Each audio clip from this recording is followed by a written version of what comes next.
to those who have completed, you say that you are pinning them to when they come to collect their certificates and transcripts.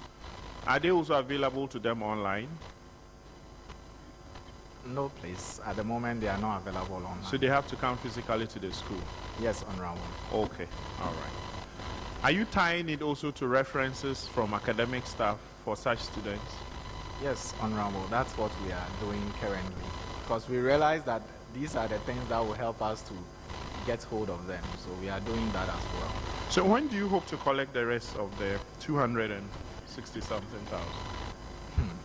Unfortunately, we can't give a timeline because those people have already completed, majority of them. And Honorable, some of them completed during the diploma era. You know, during the diploma era, they didn't need their certificate to be posted. So some of them, even from that era, so we can't really give timelines as to when we'll be able to collect them. Finally, Mr. Chair, the auditors also recommend that you review your fee payment policy. Have you put in place any arrangements to satisfy that request or recommendation by the auditors? Yes, Honorable. What have you done? We have done that. So our council in last month approved the new policy, and we made a copy available to our district auditor. I'm not sure if it has come to this level, but we did make available a copy to Tell us about the content. What is it? What is the new policy like? So this is a copy of it. It's the content. So some of the content is what I spoke about, that we now have financial hold on transcript, references, certificate, and all that. And then we have, if you would permit me, so we have issues on student on sponsorship, we have fee refund, we have publication, we have payment. It touches on several aspects of fee payment within the college. And so our main problem was with the collection, and that is why this puts financial hold on some of the things that the student may need from the college from time to time. All right, thank you. Chair, that'll be all from me. All right, Ola College of Education, you are discharged. Thank you, Honorable. Let's call Jessica, College of Education. If you are not here, I will move on to another school.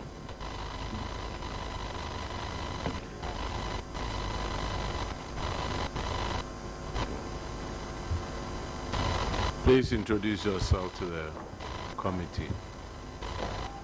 Honorable Chair, I'm Samson Fusese, the Finance Officer. I am Dr. Hansen Nakutubako, the Acting Vice Principal. Okay, your financials will be handled by Honorable Frank Yeboah. Thank you. Thank you, Mr. Chair. Jessica College of Education, you're welcome. Thank you. Thank you. We'll be considering your financial position and your financial performance. So let's start with the financial performance. And I want to start with the bad news first. Your deficit position in 2023 was 677,000, and this increased to 1.6 million in 2024, representing an increase of 137%. I don't want to ask you why, so let's go into the detail. Your IGF increased by 58%. So what did you do? What did you do differently? Yes, the IGF increment was basically as a result of increase in student enrollment. Increase in Students enrollment. Yes. Okay.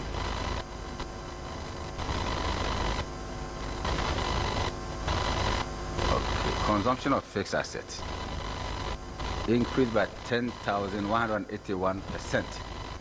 That is from 15,000 to 1.56953 539.88. What happened?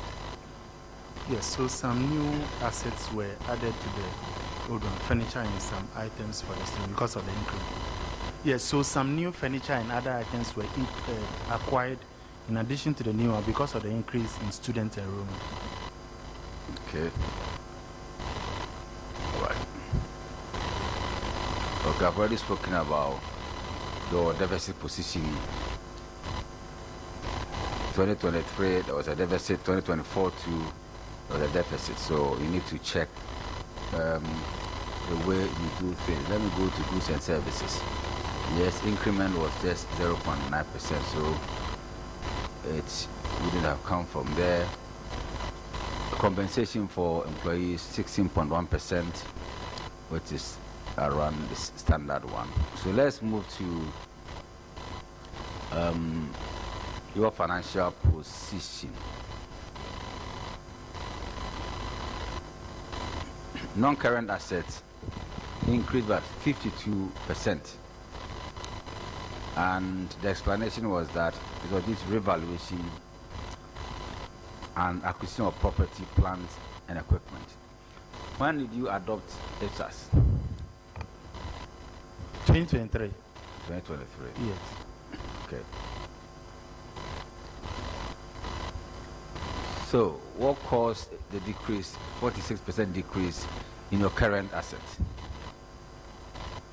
Yes, so the major decrease was because of the new assets acquired. We don't have enough cash and cash balance at bank at the at the close of the year at the time. Okay, so what's the component of the current assets apart from the cash and cash? Some few students' debtors is also there because of the way the academic calendar runs. Okay, let's look at your current liabilities.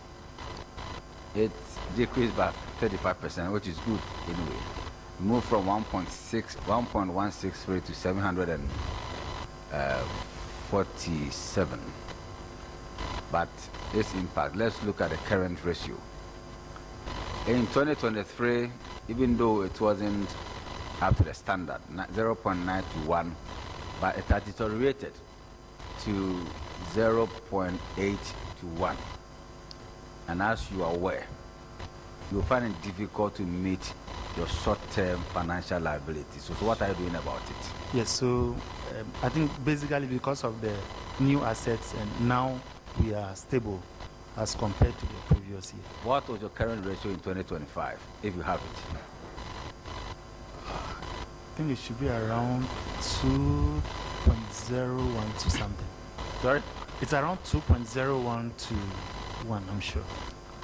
So what pragmatic measures have you put in place to change your deficit position of 1.6 in 2024 to possibly a surplus? Yes, so that's what I said, that this year we didn't go much into the fixed assets. So what was your position in 2025 account? What happened in 2025? Because the audit has been done already.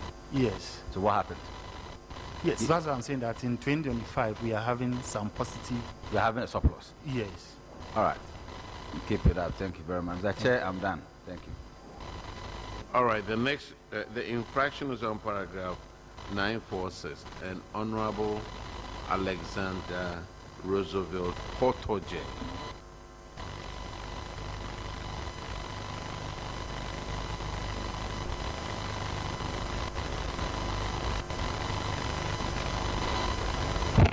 We'll be asking the questions. Mr. Chairman, add Gabi.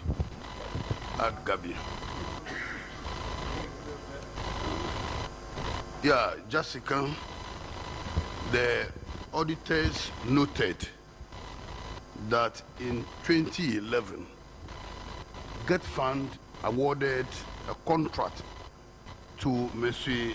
John Mock Construction and Trading Limited for the construction of an auditorium complex at the Jessica College of Education at a total contract sum of $1,498,931.68 with an expected completion date of August 2012. They further noted that the contract price was revised to 3,309,875.97 in June 2016, and further revised to a sum of 7,069,210.14 in April 2024. However, as at the time of the audit in 2025, the project's level of completion was still 93%. First, speak to that, after which GETFund will be expected to also talk. Thank you. Thank you, Mr. Chair. As we speak currently, the contractor is on site, and I think he's almost done with the project. Our last graduation, we held it in that auditorium.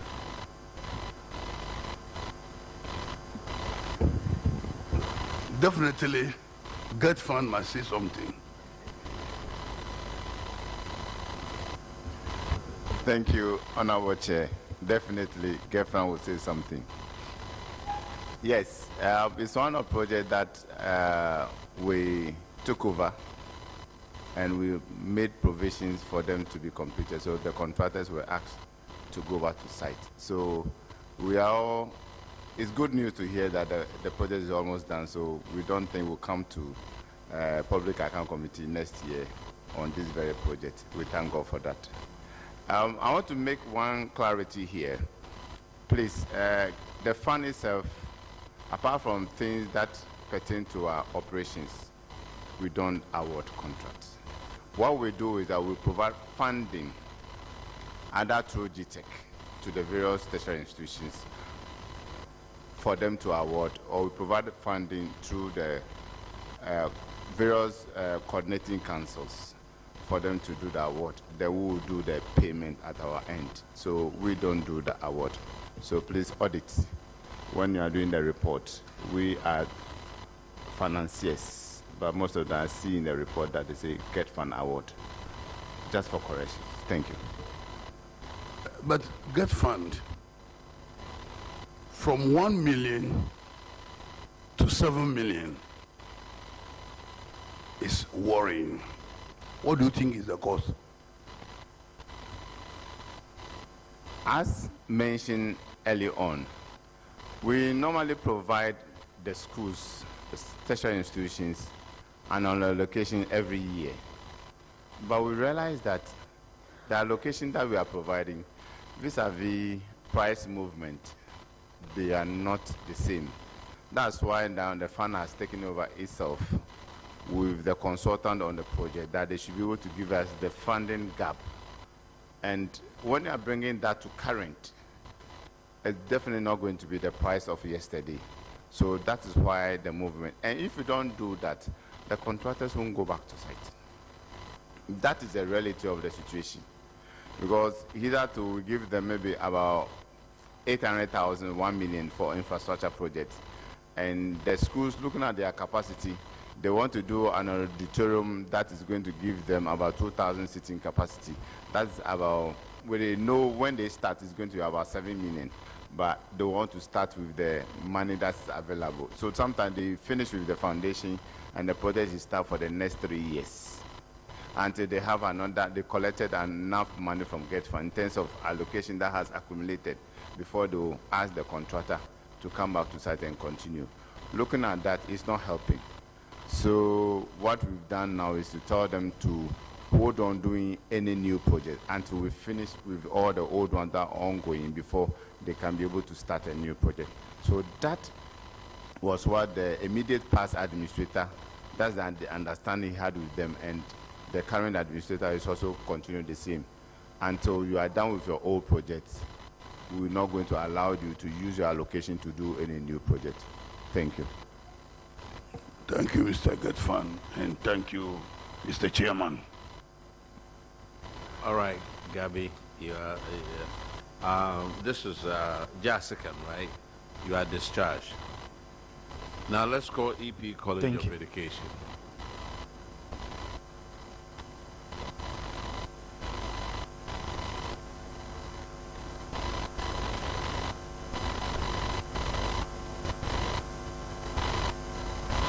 Please introduce yourself to the committee.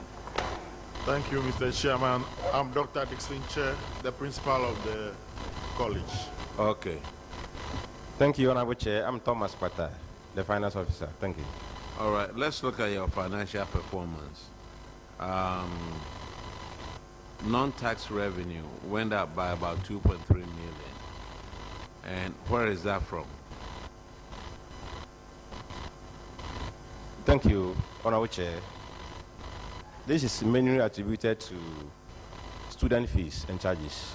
Ah, okay.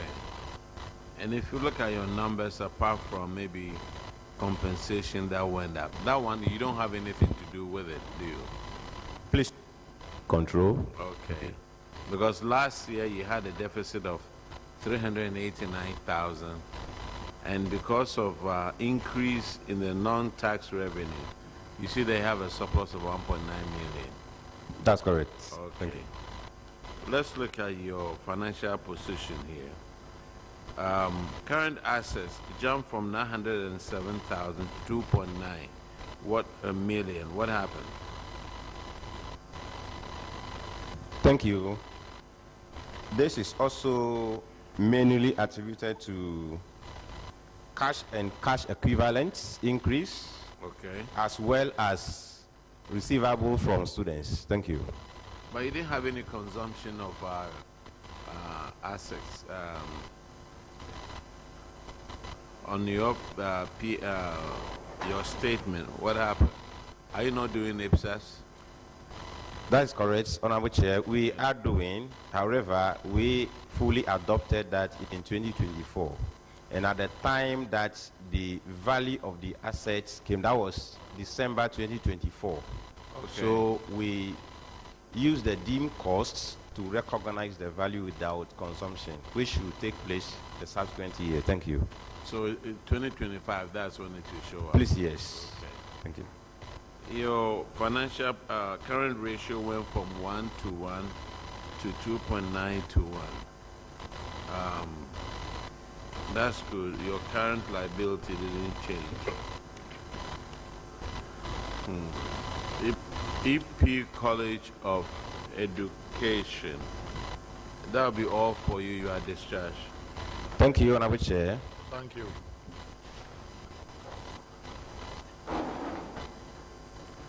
Let's call Dambai College of Education.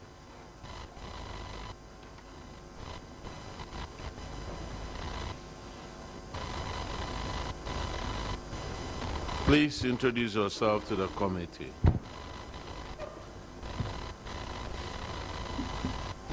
Thank you very much. Honorable Chair, please, I'm Benedicta Awusi Atiku, Dr. Mrs., the principal of the college. Thank you. Thank you. I'm Samson Fusesin, the finance officer of the college. Thank you. All right.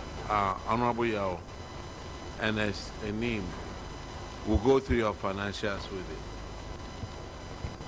Yeah, thank you, Chair.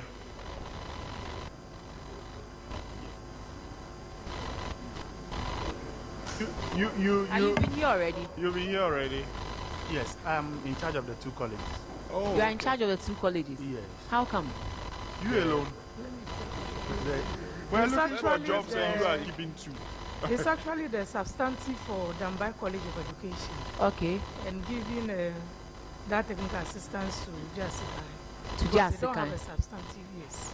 So he's a substantive for Dambai College. And who appoints the finance directors for the colleges of education? It's a college council. Is the college council?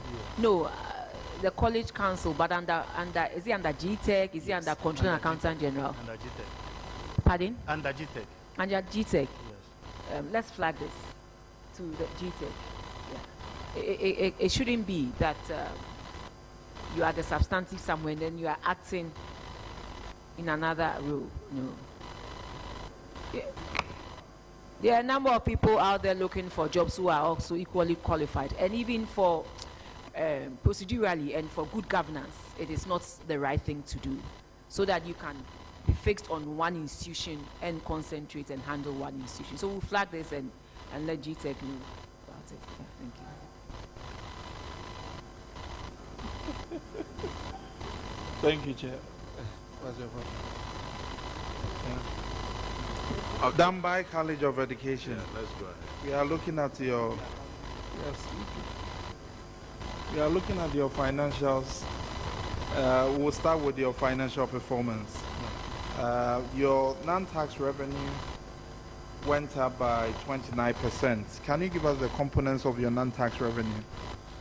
Yes, non-cash revenue is basically students' fees, facility user fee, and then any other general incomes, IGA.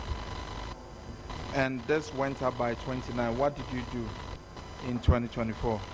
Yes, some slight increase in the student populations. Okay. Resulted in. Okay. Your grants went up by 27.6% in 2024. Is this government grant? Yes, salaries. Salaries. Yes. Okay. That's also well noted. Then compensation. That's also relationship with what government gave you. Then your use of goods and services, this time around, it went down by 7.7%. What accounted for the reduction? Yes, so in 2024, the goods and services, we invested much into fixed assets and tried to squeeze a little from goods and services into the fixed assets. Okay. So your surplus or deficit situation deteriorated in 2024 from 1.2 million to a deficit of 2.6, and this can be attributed to your consumption of fixed assets. Yes. Was it your first year of adoption of IFSAS, or what accounted for that huge consumption in 2024? Yes, one of them is that as a result of the adoption for the first time. And then so for 2023, there was no consumption of fixed assets? There was a consumption of fixed assets, but majority was paid for in 2024. No, the problem here is that for 2023, it was nil. And you are telling us that there was. So where did you record that in 2023? Yes, so we fully adopted IFSAS in 2024. Yes, so the comparison will be done within 2024. So for 2023, there was no consumption of fixed assets? So before the adoption of IFSAS, fixed assets are expensed in the year of operation. But when it comes to IFSAS, the fixed assets must be recognized in comparative terms. Auditors, can you educate us on this?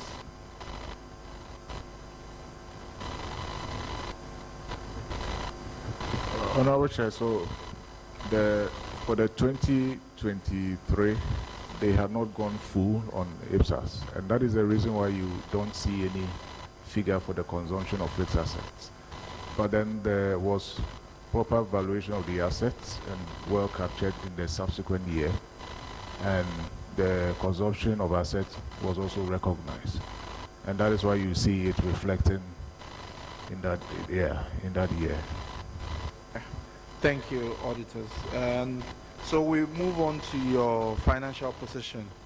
And I think the last explanation confirms why we have the non-current asset of 163 million, whereas for 2023 there was none. But for your current assets, it went up by 41.4%. What resulted in the increase? Yes, so the current asset is, the majority is cash and cash equivalent, cash at bank, as at the 2024 year ending. And you didn't see the need to adopt any treasury management? Yes, so because the academic calendar now overlaps a little, some of the activities that we normally would have done within September to December now elapses into early January. So by January you will have spent those money. Okay, and one significant thing here is that for 2023, there was nothing for current liabilities. Is it that you didn't owe anything? Yes, so because 2023 was running smoothly and we don't have any hitches that much, we tried to finish the year. You say running smoothly, what do you mean by that? Yes, so by 2024, we have some little strike within the system. But when we are operating normally, the academic calendar is such a way that by 2024, by December, you have enough to settle your creditors before you even Okay, let me ask this question. Who pays your statutory deductions? statutory deduction as in Like your employees' NET and other things? no, those are government salvation. Okay, Yes. okay, Yes. okay. Because what is significant here is that there was none, Yes. nothing. Yes. So the one you see even in the 2024 is utility that we couldn't cater So for. for utilities, there was no accrual or there was none for 2023? Yes, by 2023. You there's- paid everything off? Yes. Okay. That is serious. Okay. So that meant that for 2023, your ratio was equal to 0, Yes. nothing. And for 2024, I see here 10.6, and that's an improvement. And would encourage that you do more to also improve it next year, which is 2025. I think, Mr. Chair, I'll bring this to a close. Yeah. So, in your capacity as what do you do at JASICAI? What role do you play? Finance officer. You are the acting finance officer. Yes. You got a letter to that effect that you should act at JASICAI Yes. College of Education. Yes, but they are in the process of even getting a new person. So the Because letter was signed by who? The letter is from GTEC. But From it's asked- GTEC? Yes. Thank you. All right. Nambai, you are discharged. Thanks very much. I'm sorry. Let's call Presbyterian Women's College of Education.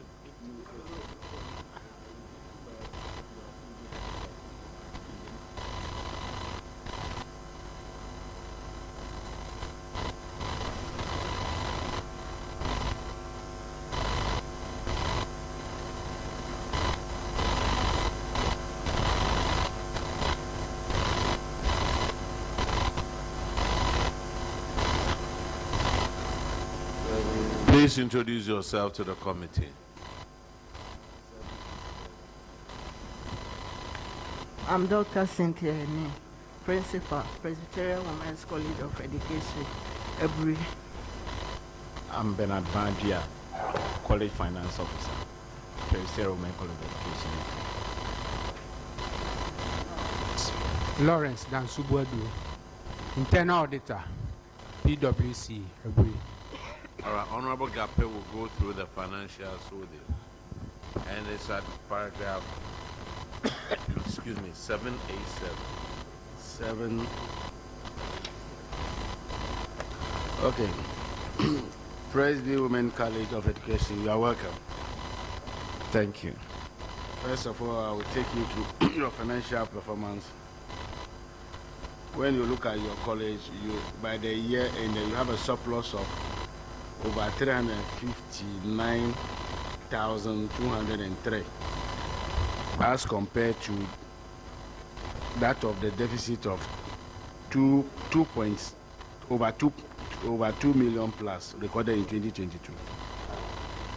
What have accounted for the improvement? You have a percentage terms of 117%. Thank you. I think the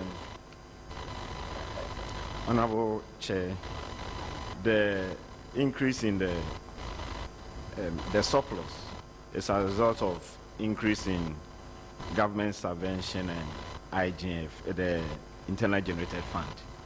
The internal generated fund increased because there was an increase in student enrollment.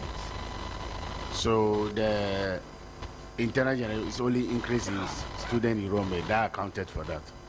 The student enrollment comes to increase the fees. So the amount collected on fees will increase as compared to the 2023. And I could see that your total income also increased by 34% compared to that of 2023. This is mainly due to increase in the internal generated fund. So, and then government subvention, as you have mentioned. Your total expenditure have increased by 11%. What accounts for that? Okay, thank you, Chair. Since there is an increase in student population, certainly we will have to increase the expenditure in the feeding, maintenance, provision of furniture to commensurate with the population. So that resulted in that increase. Not attributed to increase in terms of compensation of employees? Yeah, that is part. Part? Yes. Oh, okay. Because I think that year we had about 10 staff, additional staff added on. We'll look at your financial position. When you look at your current assets, there's a change almost about 74.3%. And then when you look at that, what have accounted for that? Yes. At the end of the year, we were preparing to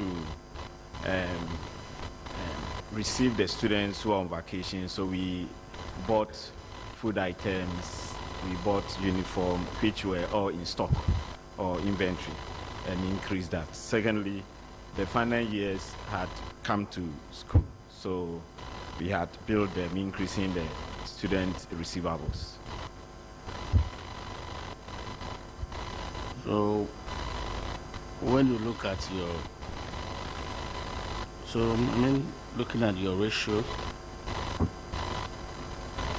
it doesn't change. So I think it's unchanged. So the financial position, you will be able to meet the short-term financial obligation. Chair, thank you. Thank you very much. Where's Cletus? You will do it. All right. The infraction is on paragraph 796, and Honorable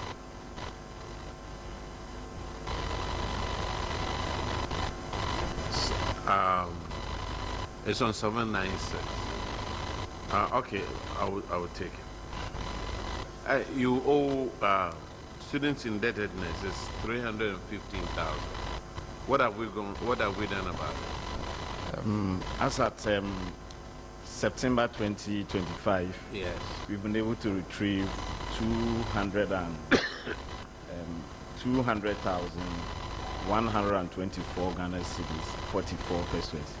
At the time we were coming, as at Friday, I think the amount left was 73,940 cedis, 54 pesos.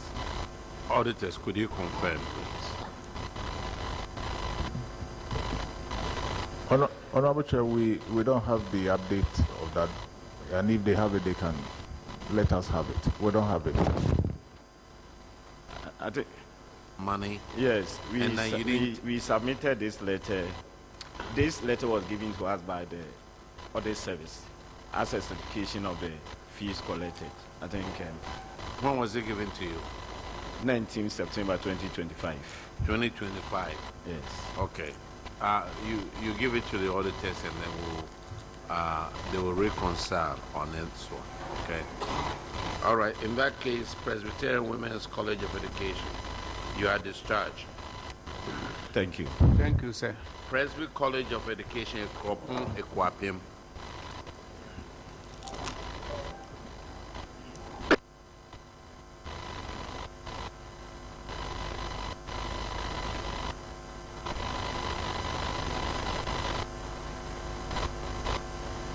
Please introduce yourself to the committee.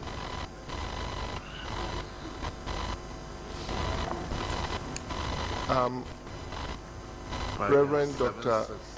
Nicholas Aprecian, Principal of the College. I'm Vivian Chawe, Internal Auditor. Please, I'm Isaac Bamfo, the Finance Officer. Okay, Honorable Frankie Ebo will go through your financials with you. And it's on paragraph 767. Thank you, Mr. Chair.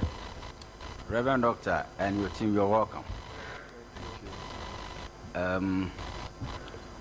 We'll be considering your financial performance and your financial position. So let's start with your financial performance. And since there's a good news, let me start with the good news first. You managed to change a deficit position of 1 million in 2023, to a surplus of 9.9 million in 2024. So well done. Now, I just want to understand a few things. Okay, so IGF increased by 9.8, which is not bad. I would just advise that you keep doing what you did so that the IGF will increase. Or do you want to share with the committee how you managed to increase your IGF? Is it automatic or you did something right? Please, it was as a result of a slight increase in the student fees. Enrollment. So that's enrollment. And then student fees. Okay, I'll slide over. I'm seeing 12% decrease in your investment income. Is it the case that some investment was liquidated in 2024, or yes, what happened? Some was redeemed in 2024. Okay. Let's look at donations and other income. In 2023, you had 633,000. But in 2024, you had 22.6 million Ghana cedis in donations and other income. That is 3,468%. What happened? Please, it was as a result of recognition of donated assets as revenue, as stipulated by IPSAS 23. Donated items like buildings and then vehicles. Okay. All right.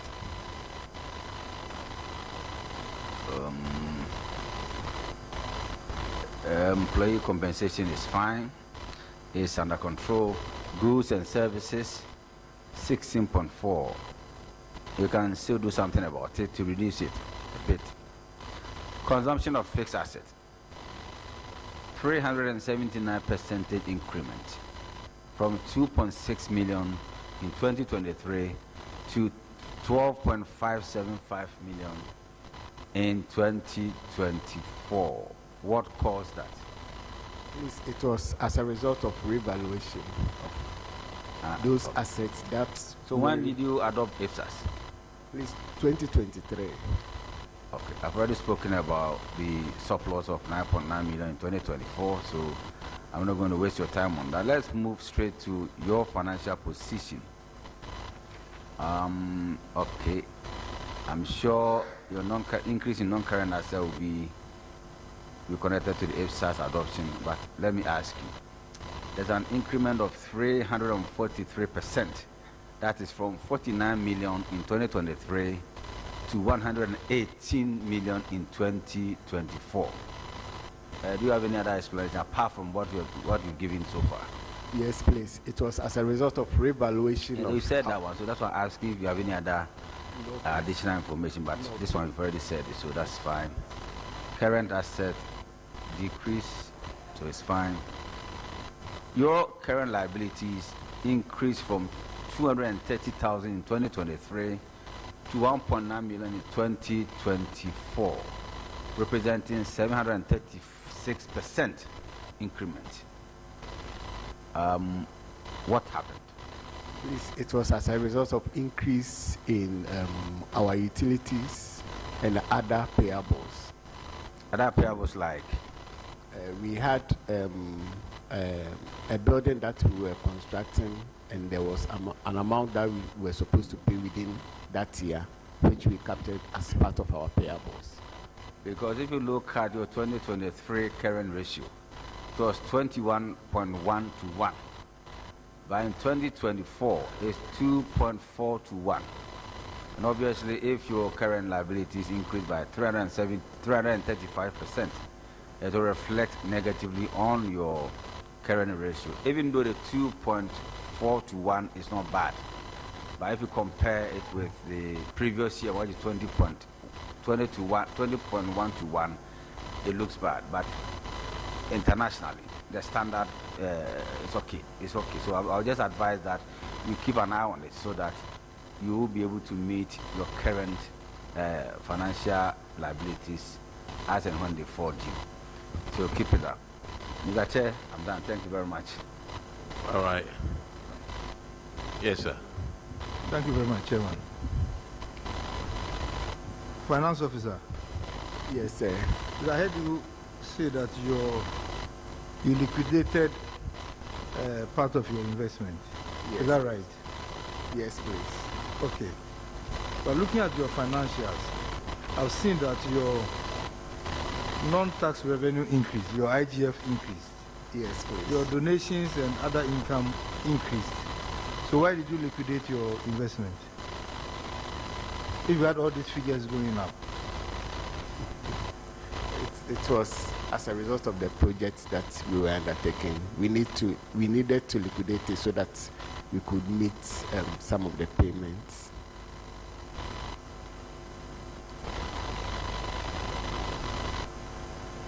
Which projects are these, please? It was a 3-story female hostel that we were financing with our IGF.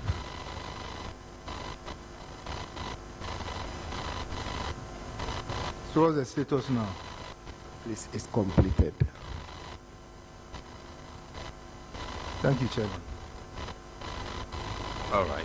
Your infraction is on paragraph 776, and Honorable Keenan will take care of that one.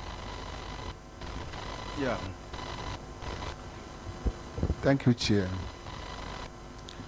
333 students owe you various sums of money amounting to 364,855.48. You attributed the cost to long strike by lecturers, and then the prevention of level 400 students from staying on campus. You were tasked to take steps to recover the said debt and provide evidence for verification. What is your status on that? Thank you. Honorable Chair, please, currently they've all paid. It's related to their examination fees. And we all know that students, when you link their fees to checking their results, it motivates them, so they've all paid as of now. So have you provided evidence for verification to the auditors? Please, we've been cleared by the auditors in their current management letter that they give. They follow up. So auditors, can you confirm from your end? Honorable Chair, the total amount has been recovered. Thank you. All right. The next infraction is on paragraph 782. And Honorable Eleplane Makuru who handled that one. Thank you, Mr. Chair. So the auditors discovered that 21 tenants are owing 30,170 Ghana cedis. What measures have you taken to retrieve those monies? Thank you, Honorable Chair. Please, letters were issued demanding for payment, and they responded accordingly. Currently, we have about 4 of them who are yet to pay their outstanding, which stands at 1,315 Ghana cedis. Auditors, can you confirm whether out of the 21, you say we have how many left? 4. Yes, auditors, can you confirm? Yes, Honorable Chair, we can confirm that assertion. Thank you very much. Mr. Chair, that will be all. You are discharged. The next school to call is Methodist College of Education, Akimodan.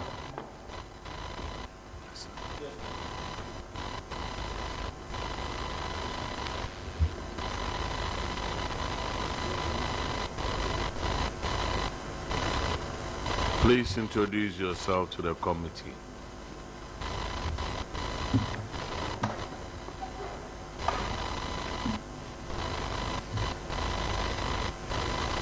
Very Reverend Solomon Kwame Jamra, the principal, Methodist College of Education.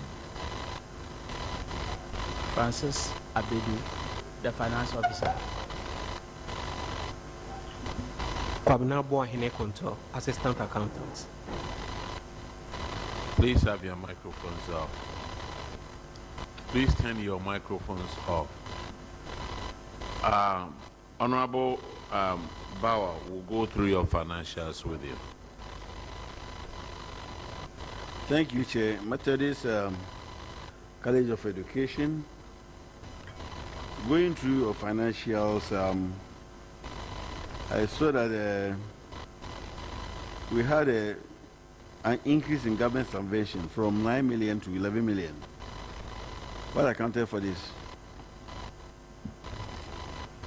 Thank you, Mr. Chair. The increase in government subvention is as a result of increase in the salary, then the increase in book and research allowances, then the feeding. I've seen that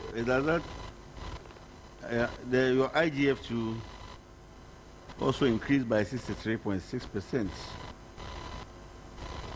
What are the components of your IGF? Thank you, Chair. The IGF consists of mainly the school fees, certification, transcript, and receipt. Then hiring of the school property. Please, that resulted in the increase of our IGF.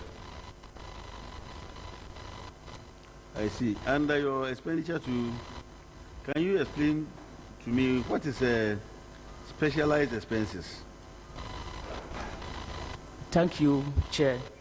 The specialized expenses consist of the payments that are made to the SRC, the PRINCOF, and the IGA, which is the Association of the Colleges of Education, which are in Eastern and Greater Accra regions.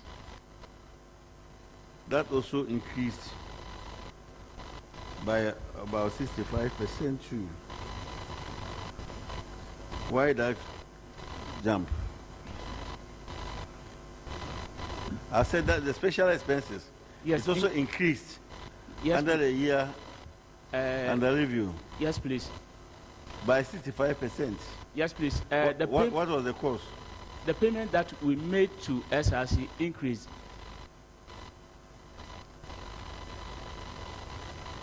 SRC fees increased. Anyway, I've seen that your liabilities too have come down. Your liabilities went down. Yes. And then, so what was the cost? Tell us.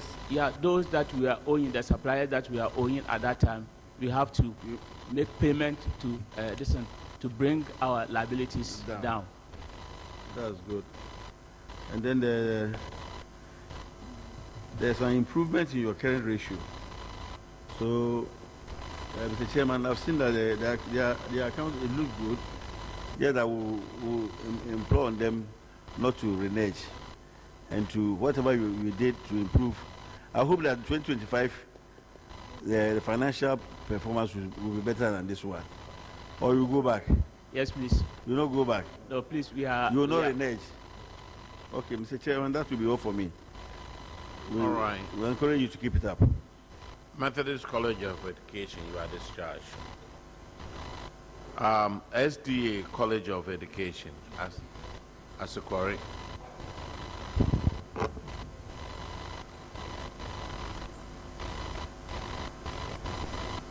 Please introduce yourself to the committee. Vincent Ajalimens, I'm principal of the college. All right. Honorable Chair, I'm Samuel Osu, the internal auditor. Thank you, Chair. My name is Shadrach Nketia, Finance Officer. All right. Honorable Chair, I'm Sarah Ofe, accountant. Okay. Where is it? Okay.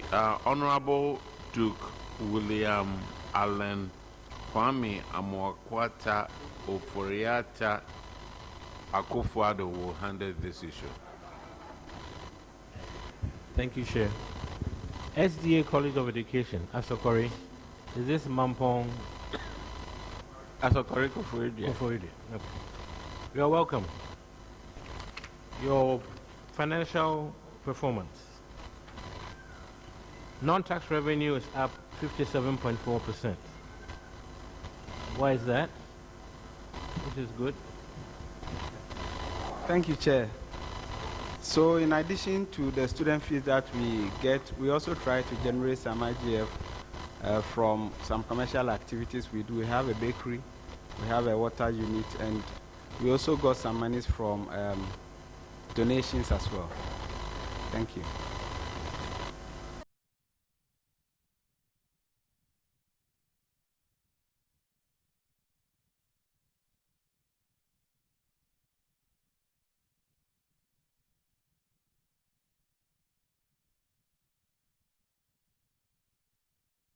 Put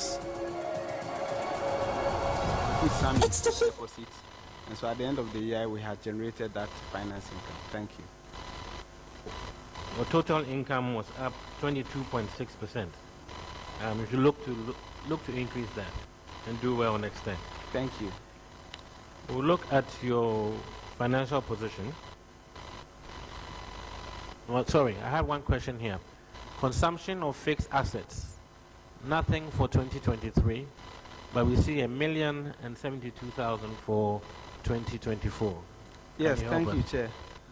So we implemented IPSAS in 2023, but it was towards the end of that year, so we didn't have consumption of fixed assets, namely depreciation. But in 2024, we had full year's depreciation. Thank you. Please do well to keep up. Your financial position. I have a few questions. If you look at your current ratio, you went from 1.71 to 12.5 to 1. Yes. What is the secret? Yes, so as I explained earlier, the revenue increase that came, we pushed some into fixed deposit. So that significantly increased the current ratio in addition to the receivables that we had. Thank you. So you had enough income to reduce your total liabilities? Exactly. Because that went from 1.27 to 401. Yes, please. Thank you. Mr. Chairman, I think they are star performers. We hope that they can keep it up in the years coming up. You have set a baseline, so we expect more from you in the coming years. Thank you. Thank you very much. Thank you. SDA College of Education. That is it, right? You are discharged. Thank you very much, Chairman. Okay, now let's go to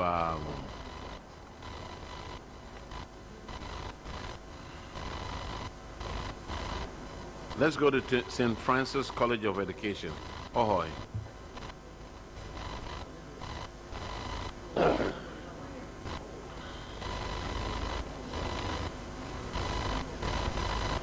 Please introduce yourself to the committee. I am Dr. Christopher Yaudeldo, the acting principal of St. Francis College of Education, Kofoe. Gilbert Ajiman, the finance officer, St. Francis College of Education, Kofoe. All right, Honorable Ernest Enim will go through the financials with you. Thank you, Chair. St. Francis, we'll be looking at your financials. We'll start off with your financial performance. Your government grant for 2024 went up by 24.4%. What accounted for this increase? Yeah, this is basically due to the government grants we have received for payment of salaries and allowances, as well as the book allowance, increment in book allowance, and the feeding grant. Thank you. Was there an increase in staff strength for that year? Yes, please. Okay. So your IGF went up by 5.2%. What was the reason behind the increase? Yes, that time we were fortunate to have renters from our auditorium, and also we were also running UCC programs, that is distant learning and sandwich programs. So that gave us some little income for the period. Thank you. So compensation of employees, we won't go into that. And your use of goods and services, it went down by 10.5%. What did you do over there? Thank you, sir. This is basically due to the reduction in the feeding cost. What we noticed in the past was that we were incurring a lot of costs on feeding. So management set up a committee, the feeding committee, to review the cost. So what basically they did was to embark on a market survey and look at the times. Sometimes price of tomatoes and others become very expensive.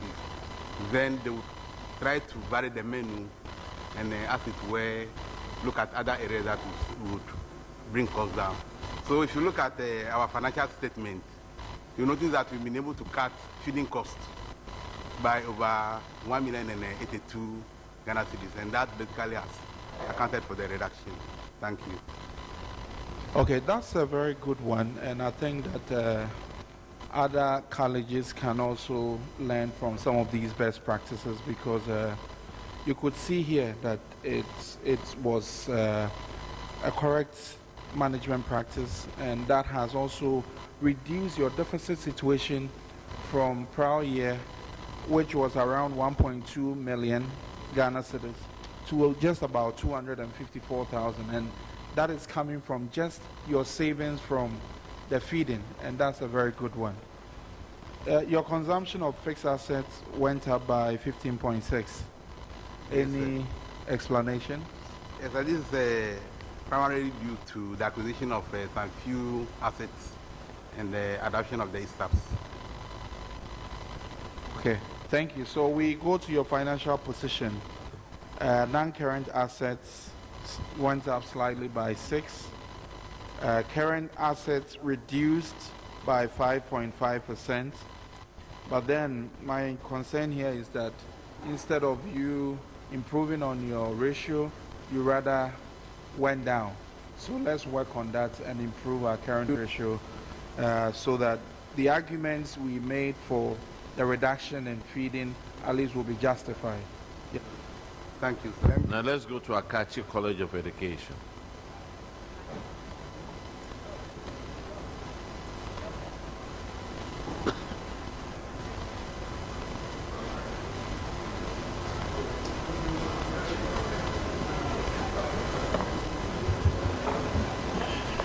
Please introduce yourself to the committee.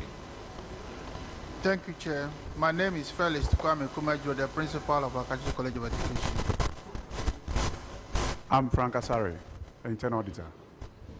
Conrad Kofi Atakra, finance officer. All right, Dr. Jassa will go through your financials. Please on paragraph 999. Okay. Honorable Chair, thank you very much. 999 Akachi College. No, I give yours to somebody. Akachi, is that the town of the Deputy Speaker? Exactly so. Oh, okay, okay.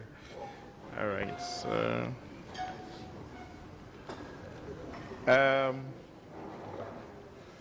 So let's start with the not so good news, which is that from 2023, you've improved on your surplus situation, which is a negative surplus, it's a deficit actually, from 469,000 to 430,000. Your total income compared to your total expenditure Oh, has remained almost the same in 2024. Harua, tell me more about the deficit. How did you achieve this lowering of your deficit by at least 8.4%? What happened? Thank you. My finance will speak to that, please. Thank you, Mr. Chairman. The deficit arose as a result of our consumption of fixed assets. Your consumption of fixed assets. Yes. And in 2023, you had 0 fixed assets. When did you adopt the IPSAS? We adopted the IPSAS in 2023, but fully in 2024. Okay, so that accounts for the 0 in 2023. Yes, please. Okay. Now, your total income ballooned actually from 13 million to 17 million in 2024. We noticed that your grants increased by about 3 million. What accounted for that? Was it because of student enrollment or increase in fees?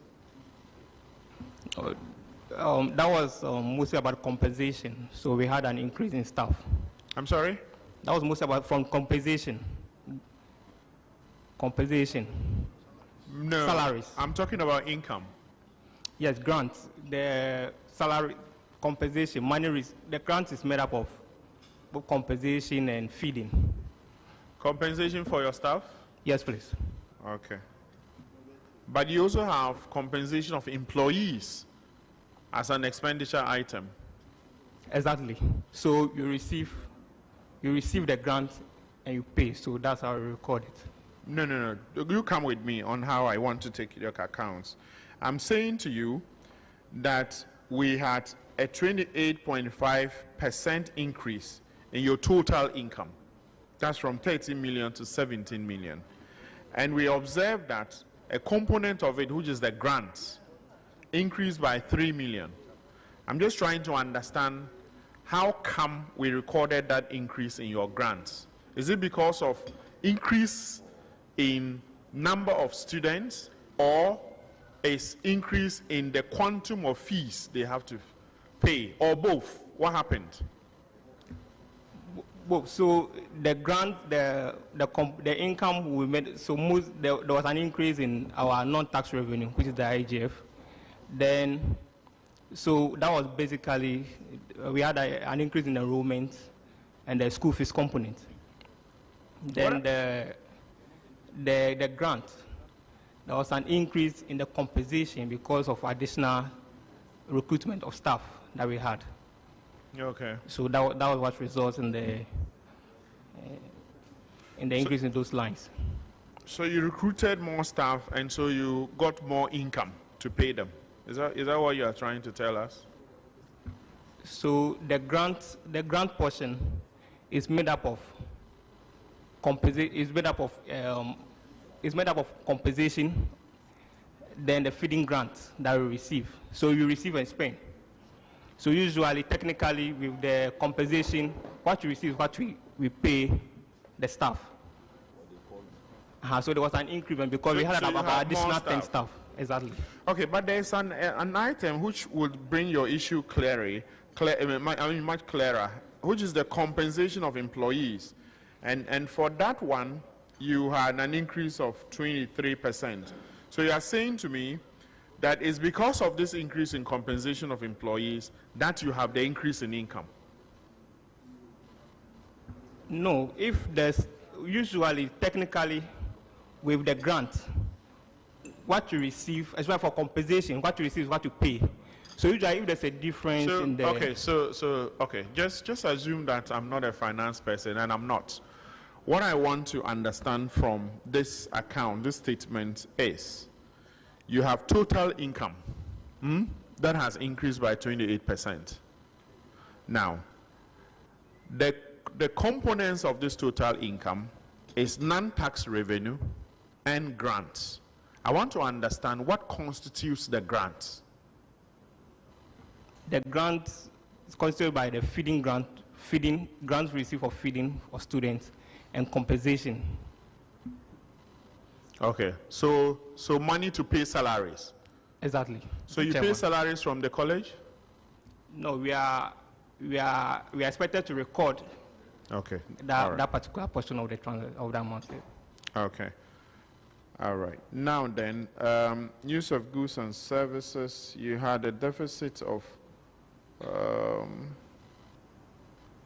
okay, so you've done well. You've managed to reduce your expenditure on goods and services. How did you manage that with increasing numbers? Yeah, we made some savings on the feeding grant that we received. You didn't feed the students well? We further well with the chairman. So how did you save? Did you cultivate your own farm, or what did you do? Is there any innovation we can learn from? No, basically in 2023 there were actually kind of rises in goods and services. So in 2024, probably the conditions were better. So even though activities didn't really change that much, but we made savings in mostly in the prices of goods and services. How could you make savings when Buffer Stock was the one supplying you the food? No, Buffer Stock doesn't supply us. Doesn't supply you? Oh, please. Oh, there's a college. Okay. Yeah. All Yes, right. Mr. Chairman. I'll forgive myself for that one.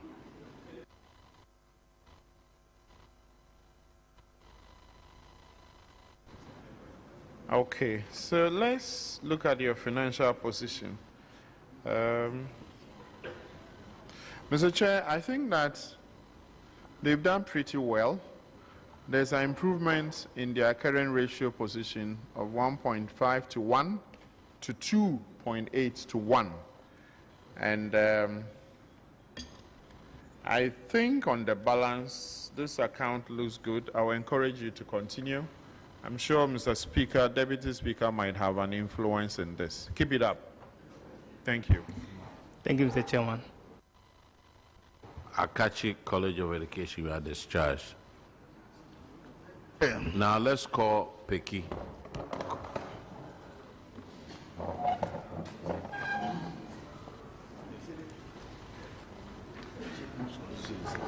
Chief Whip. Introduce yourself to the committee, please. Dr. Ebenezer Paboni, Principal. Dr. Geoffrey Kluche, Acting Vice Principal. Onesmus Kwashi, Dokma, Head of Finance. All right. Honorable Abno Siyasar will handle that one.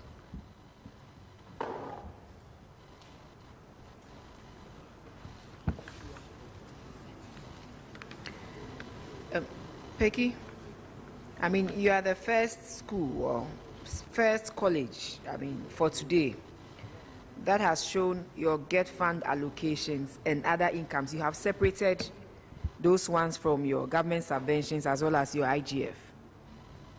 So GET fund gave you 316,000 Ghana cedis in 2024. What was it for? It was the fund, thank you, Chair.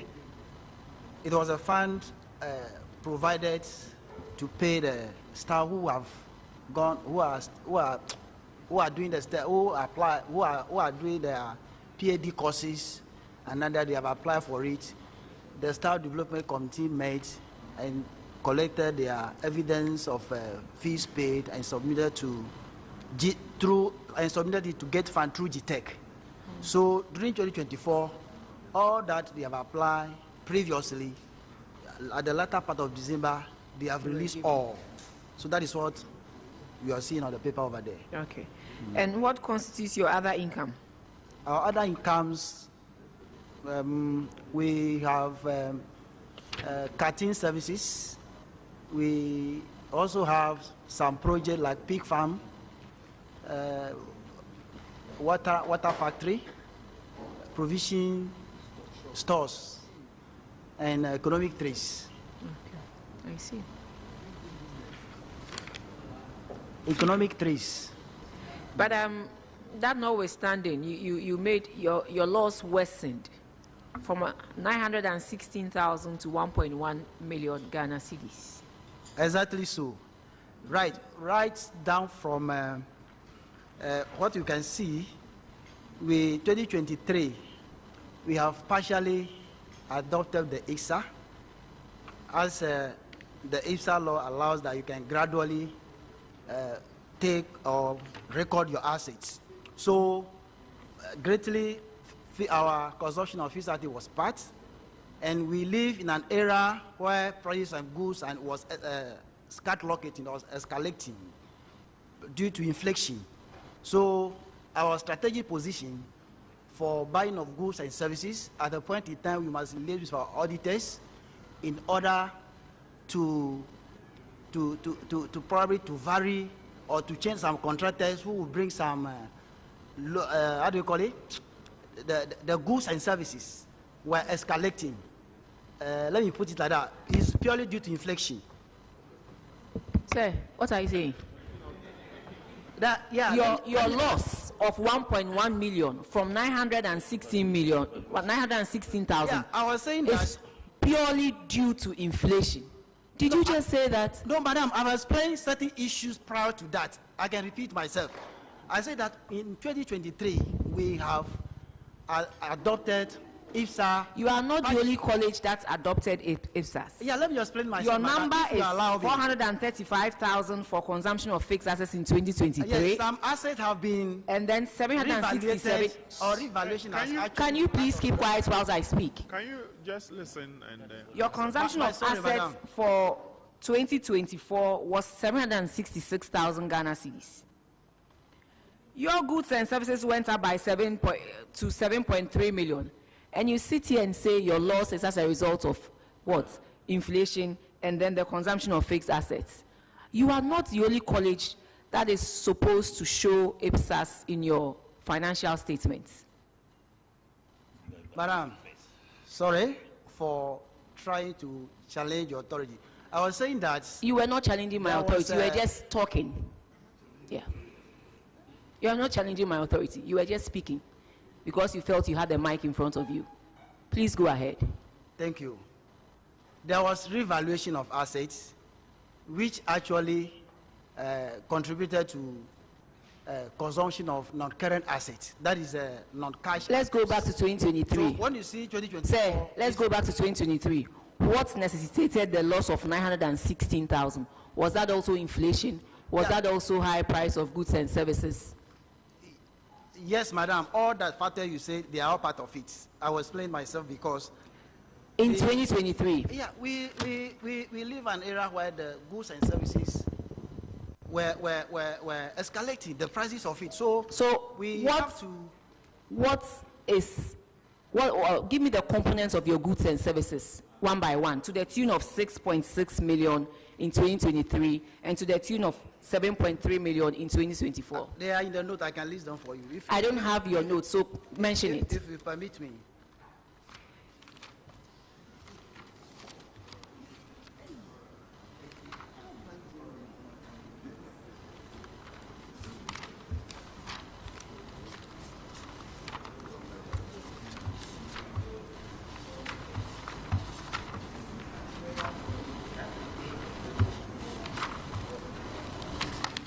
Yeah, madam, our goods and services, note 18.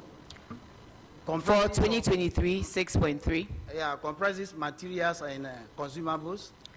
That is printed material and stationery, office facilities and supplies and accessory, refreshment items, medical supplies. Refreshment items, what's the amount over there? For 2023, 1, 2, 3, 1, 2, 3. That is 58,693. So for all the consumables that you mentioned, what's the total amount?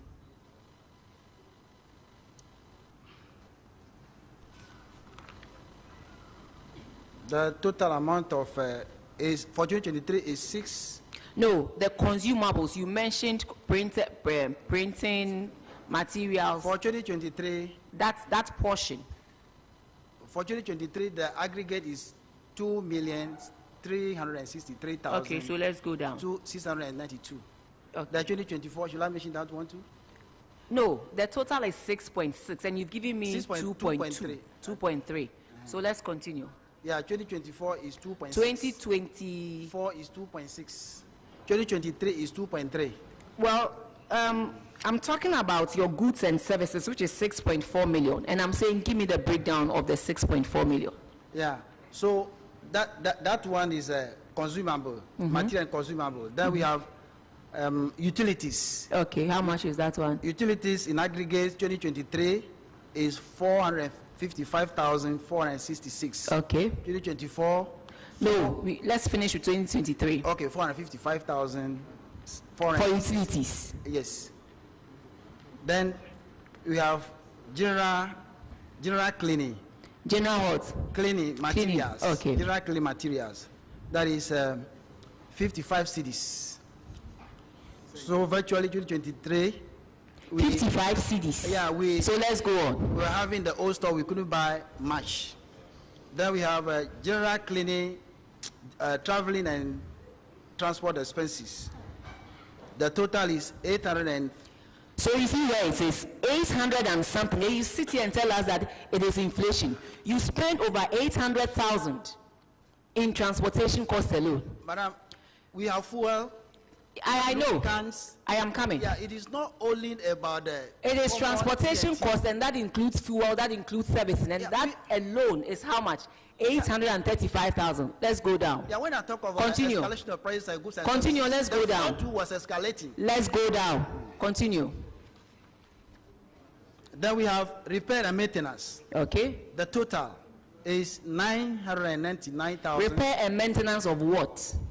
Repair and maintenance of computer software, road, driveways and grounds, repairs of residential buildings, repairs of office buildings, maintenance of furniture and fixtures, maintenance of machinery and plant, maintenance of general equipment, minor repairs of college or schools, street lights and traffic lights. Yes, and all these things resulted in the loss because you spent more than you had. There are certain items that you mentioned here that you could have postponed, looking at the strength of your income.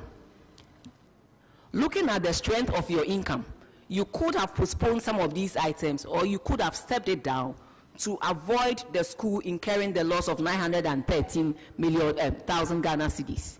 But you come, you sit here, you want to dwell in politics. I'm prepared for Please, madam, I'm not doing politics. Here, I'm not doing politics. I'm not done. With all respect. I'm not done. Allow me respectfully, I'm not done, sir. Sir, respectfully, I am not done.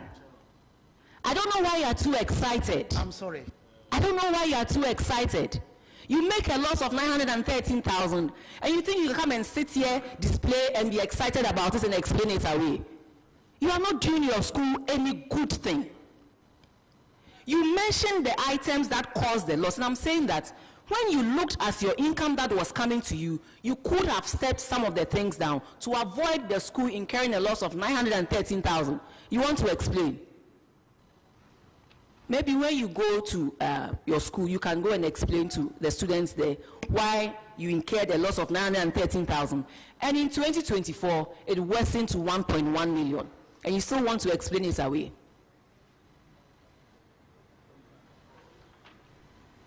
Don't be too excited because you're on TV.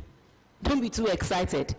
There are better ways of representing yourself other than being too excited and explaining a loss of 1.1 million when you could have done something about it.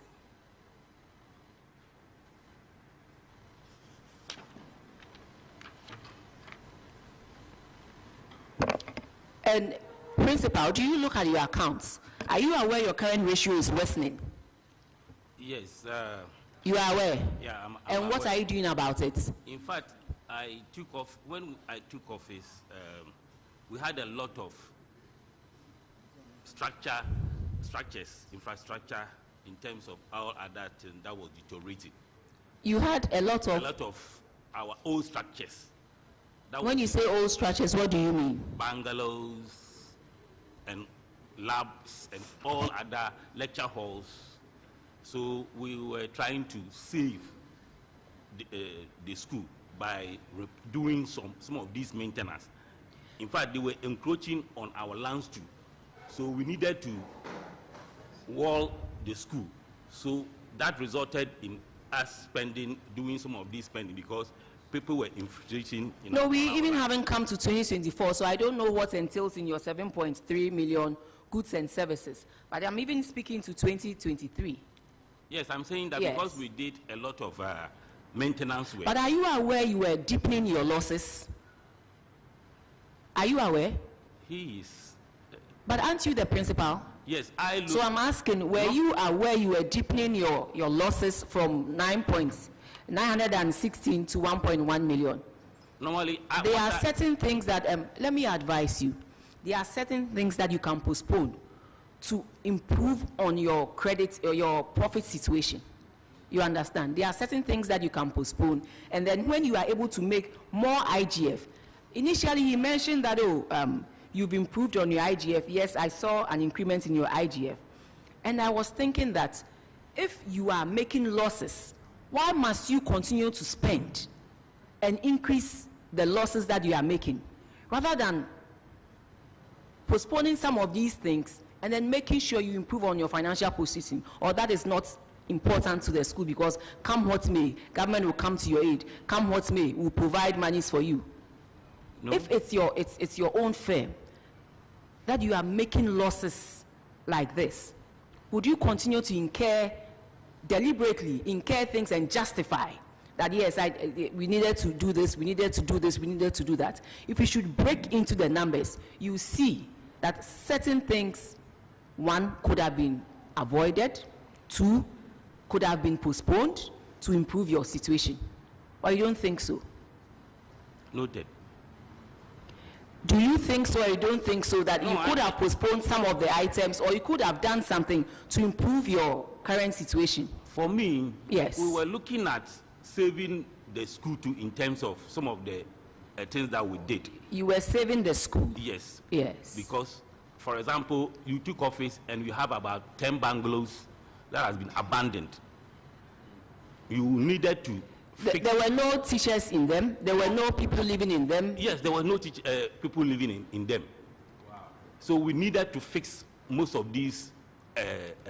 But do you do all these things at once? Even government. Even this year. Let me tell you, government, there are lots of needs on government, capital expenditure. Like Get Fund said, they have a huge deficit of how much? A lot of abandoned projects, but they are doing it in phases. They are being prudent about the resources that Ghanaians pay. And so they are doing it in phases. They won't one day get up and say, I'm doing all the over 7, did you say 7 or 10 billion abandoned projects? 10 billion. They won't do that. If they say they are going to do that, all the monies that are allocated to Get Fund, you can't even get a dime to even record here as Get Fund allocations. So they do it in phases. And that is what I expect from someone who is also prudent with government funds. You do it in phases to improve on your what? Your loss position. Yes, as I'm talking, even to this year's audit, they were even queried for leaving about 2. We were also doing it in phases. But just as I said. But you just told us that you had 10 and so you were working on them. No, we had 10 abandoned Sir, the long and short is that, you know something, improve on your situation. We were doing the it in school, respectfully, the school have to go on, with or without you. It's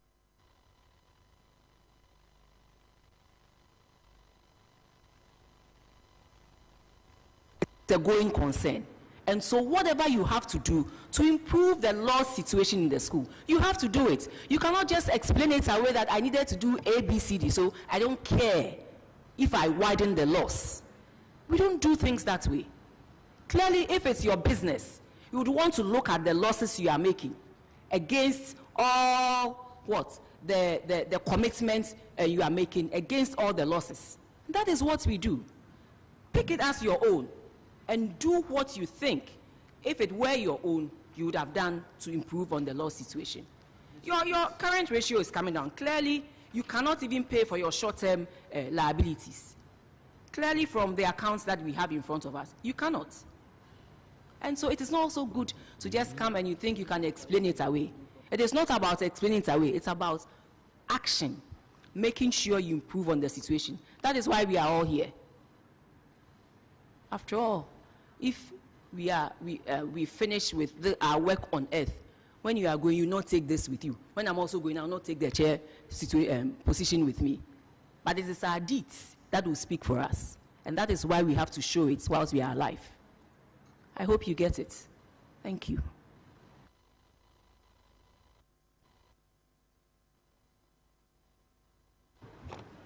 Peki College of Education, you are discharged. Thank you. Now let's have Accra College of Education.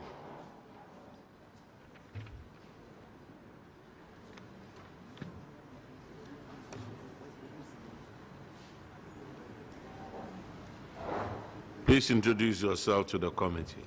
My name is Samuel Atintono, principal of the college. My name is Kofi Asante Eninakwa, the finance officer. All right, your finances. Honorable Abner Siasar will go through your finances with you.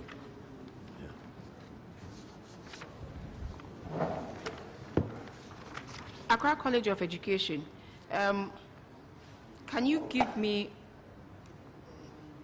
an idea of how you raise your IGF? Because I realized that you increased your IGF by 88% from 2023 to 2024. Yes, the IGF is mainly made up of school fees, use of college facilities, and in the year 2024, fees were increased by 20% across board in all the colleges of education. We had an increase of 20% increase in fees for colleges of education. We also had an increase in the total number of students for that year.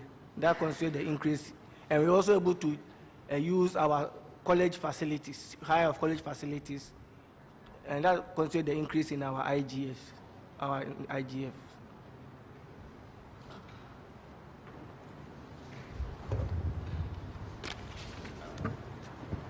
Unlike Peki, you reduced your loss from 2.8 million Ghana cedis to a surplus of 701,000 Ghana cedis. I wish they were here to listen to how you went about it.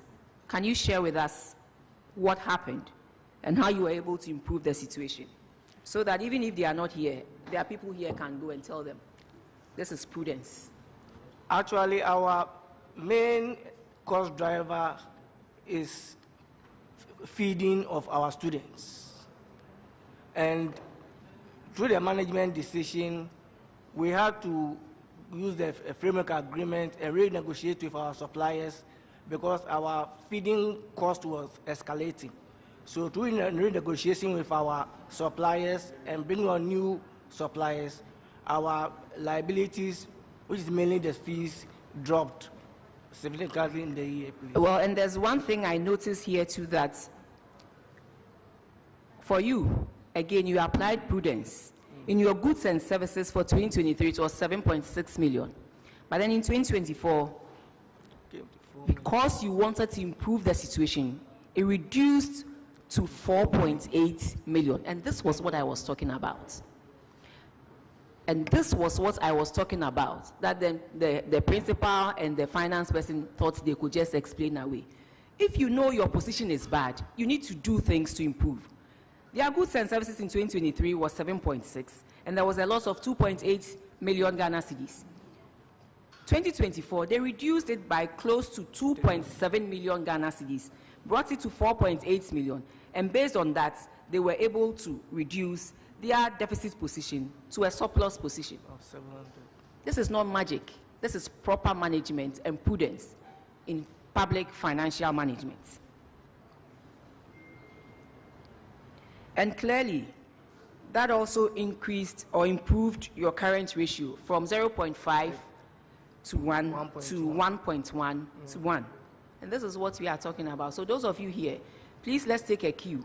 It is not our personal schools or our personal properties, but then we need to take care of it as if we owned it and as if we want to improve on things for the next generation. That is what we should all, feel or display when we are put in positions of service. I think I'm done with Accra College. Thank you. Thank you.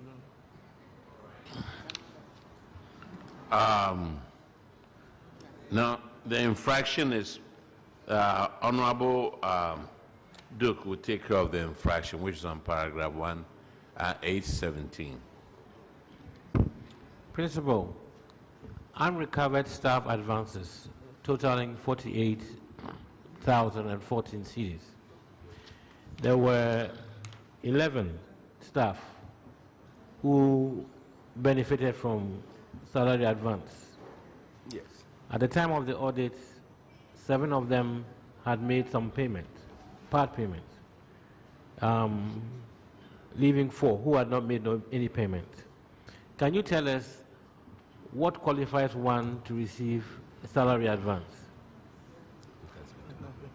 Thank you, Honorable Chair. This was a special dispensation that was granted to staff when we were moving from the pre-tertiary to the tertiary. Our staff were asked to upgrade their academic qualifications. So management granted staff advance for staff, both teaching and non-teaching, to upgrade their level to fit into their college. And as we speak, we are able to recover all the advances. Thank you. Auditors, can you confirm that, please? Honorable Chair, all the advances have been recovered. Thank you. Okay. There's a second infraction, unrecovered rent of 12,417. Can you tell us what the status is? Honorable Chair, we have fully recovered all the staff rents. Thank you very much. Auditors, please confirm. Honorable Chair, that is also fully recovered. Thank you. Mr. Chairman. All right, Accra College of Education, you are discharged. Thank you very much. Do we have St. Teresa's College of Education? Okay, come on now.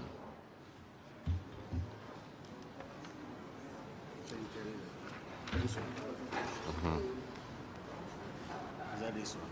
Yeah. Please introduce yourself to the committee.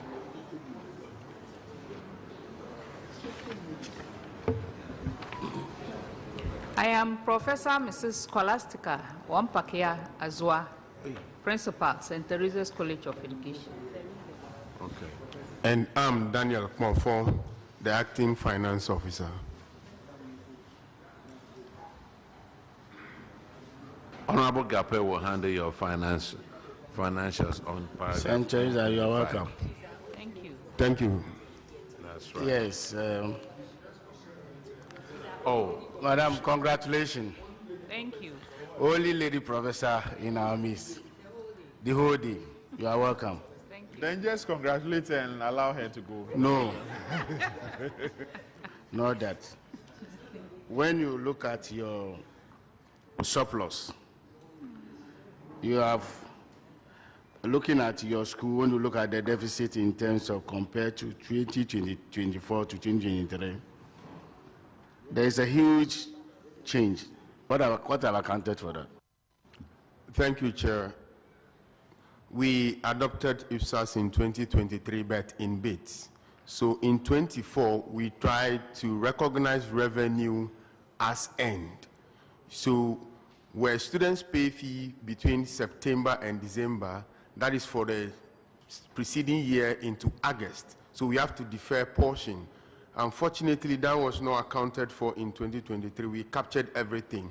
So you realize that our non-tax revenue dropped drastically because we have to defer portions of the revenue we recognize in that period.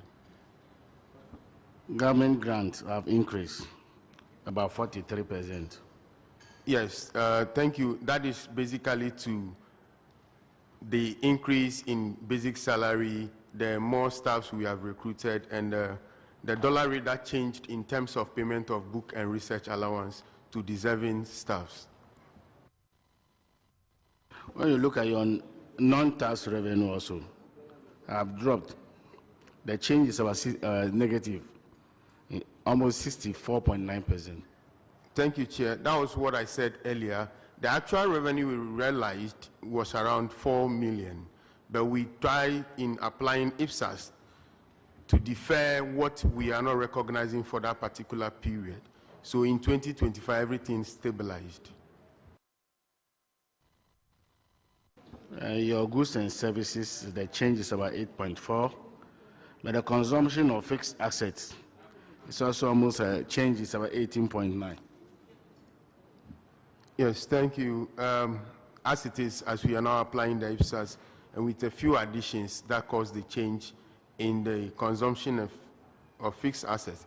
But for goods and services, it's just a slight reduction in our normal operation expenses. Now let me look at your financial position. When you look at your non-current assets, decline small, about 1.8 minus.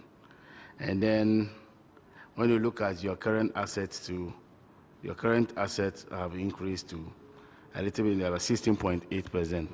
What is that? So the non-current assets has just declined slightly. When you look at the current one, that one is due to the cash and cash equivalents or bank balances that we have at hand as at the end of the year. Well, looking at your liability, your current liability have increased almost about 1,000%. Thank you, Chair. That is what I explained earlier, saying that the figure here is a deferred income which we have collected from the students already, but not for the period we have collected it. So we've deferred it into the preceding year. Yes, please. Looking at your ratio, the college will not be able to meet the short-term financial obligation. Yes, thank you.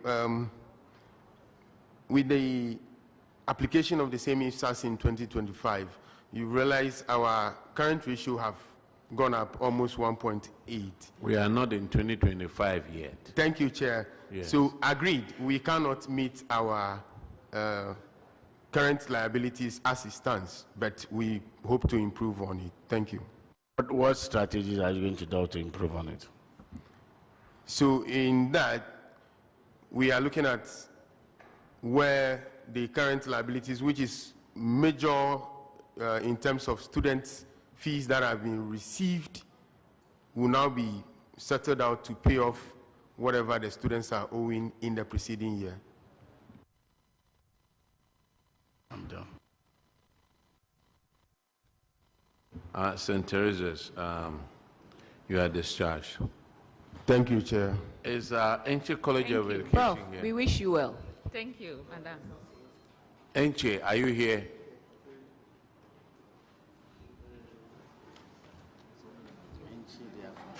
Oh, if Enche is not here, then let me call somebody else. Ada? Ada College of Education.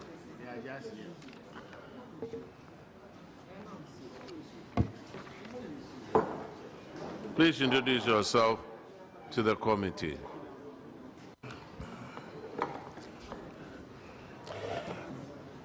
Good evening, Chair. My name is Prince Boateng, Principal of Adan College of Education. Good evening, Chair and members. My name is Simon Podo, Acting Finance Officer. I'm Eric Nwete, Head of Internal Audit. Adan College of Education. Honorable Akwesi Kunedu will go through your financials with you. Adan, welcome. Just a quick one, and then we'll be gone. All right, thank you. I look on your statement of financial performance, and there are 3 items I just want you to identify for us and what they entail. We are looking at government subvention, feeding fees, as well as school user fees. What are the differentiation between all of these 3 items? Thank you, Chair. I will humbly ask my finance officer to. Thank you, Honorable. Please, government subvention is mainly salaries that government pays to staff of the college. Then school user fees is the academic facility user fee. Then also feeding fees is a grant that government gives to the college to feed the students. Thank you. When you go onto the expenditure side, the reason why I ask is that these same line items repeat themselves, but with different values apart from the government subvention in terms of remuneration. Because if you look at feeding fee, you had 1.8 in terms of revenue, but you expended 2.2 million. And most importantly also, you have a school user fee that you collected. And again, it comes as an expenditure as 4.6. On what utilization do you use the school user fee for? That comes back as an expenditure. Thank you, Honorable. Please, the school user fee expenditure, it goes into running of the college, mainly goods and services. That is maintenance, then other miscellaneous that we do. Thank you.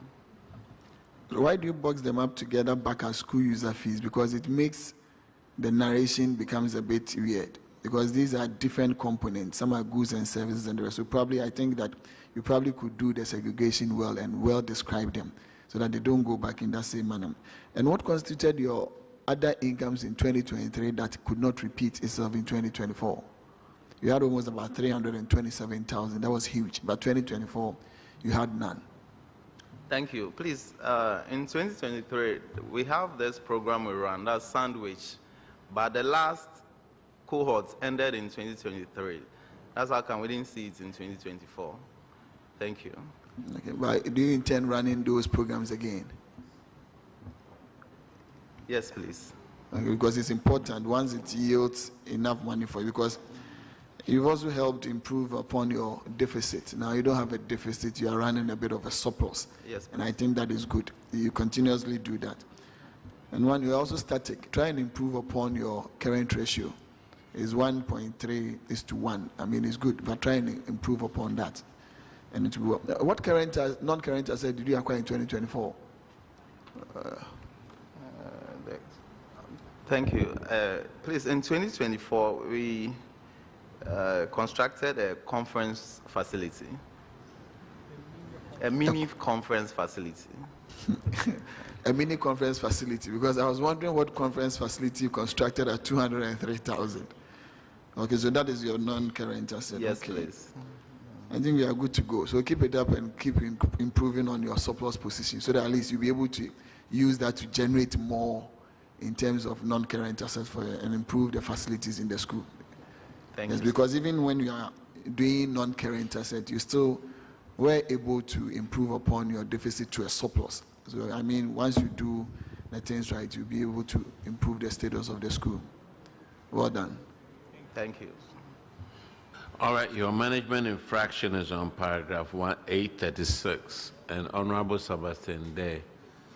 And Honorable, you are standing between us and dinner.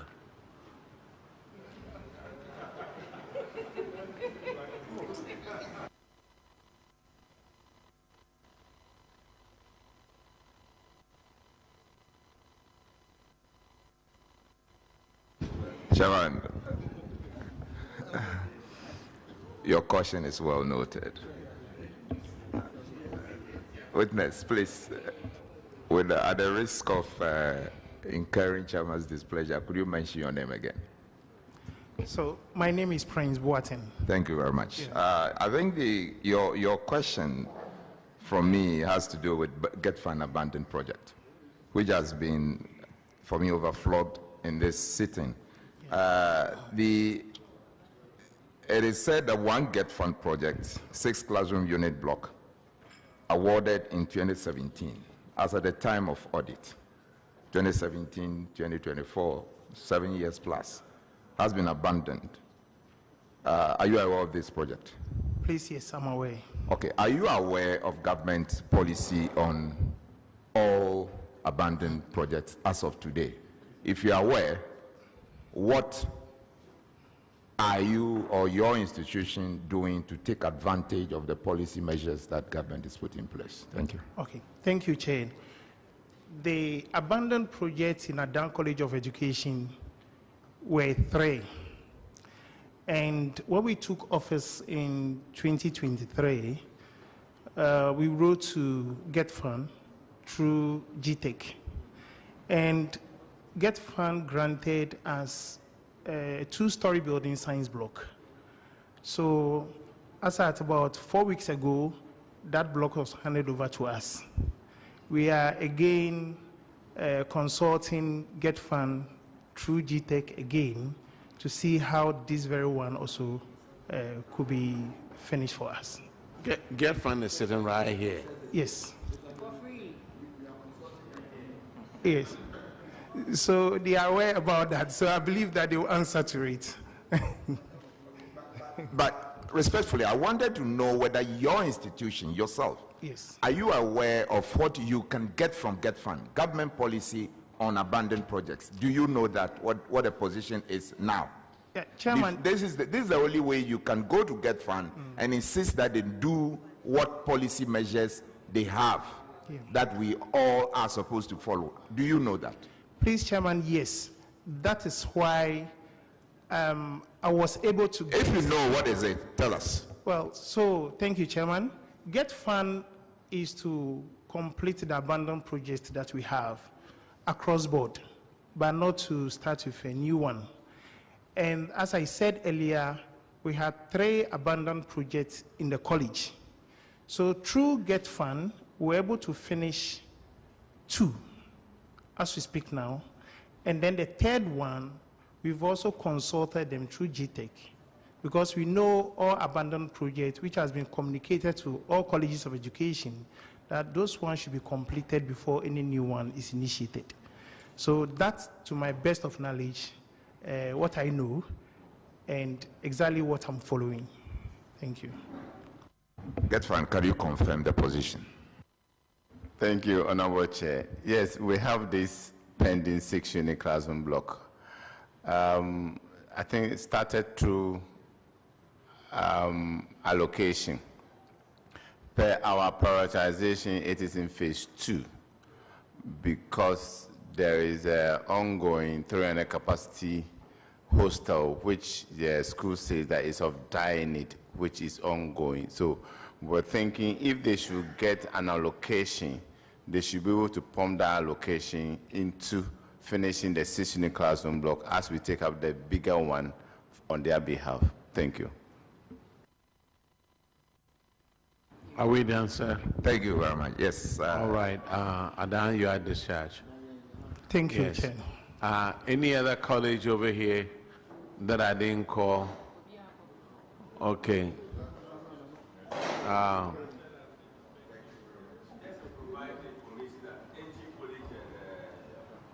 Please speak into the mic. Speak into the mic. Just to add, NG College, you mentioned them here, but they attended Kumasi, so they are not to come here again. Thank you.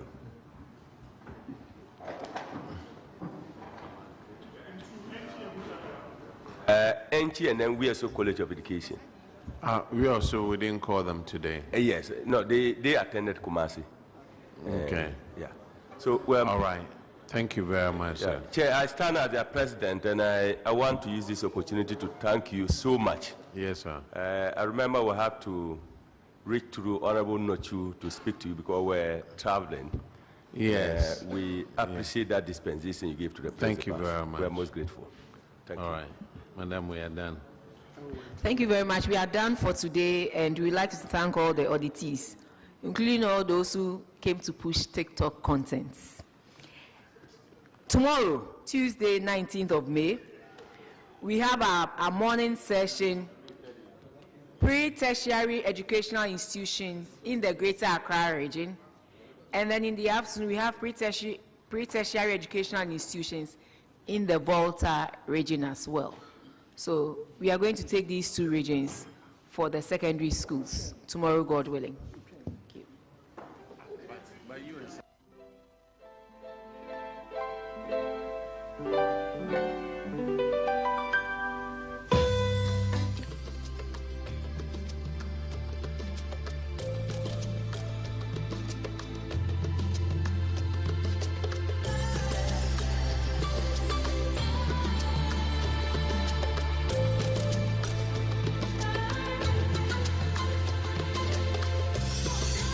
GTV, the authentic and trusted voice of Ghana.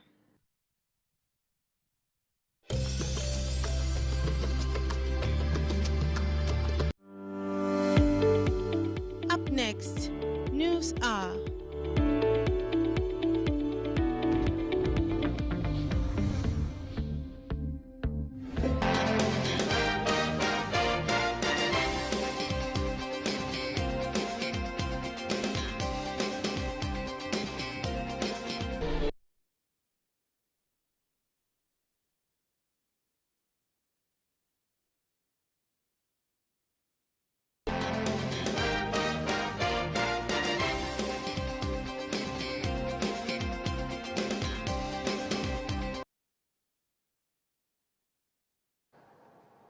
Welcome back. We sincerely do apologize for the break in transmission. And now to our first story.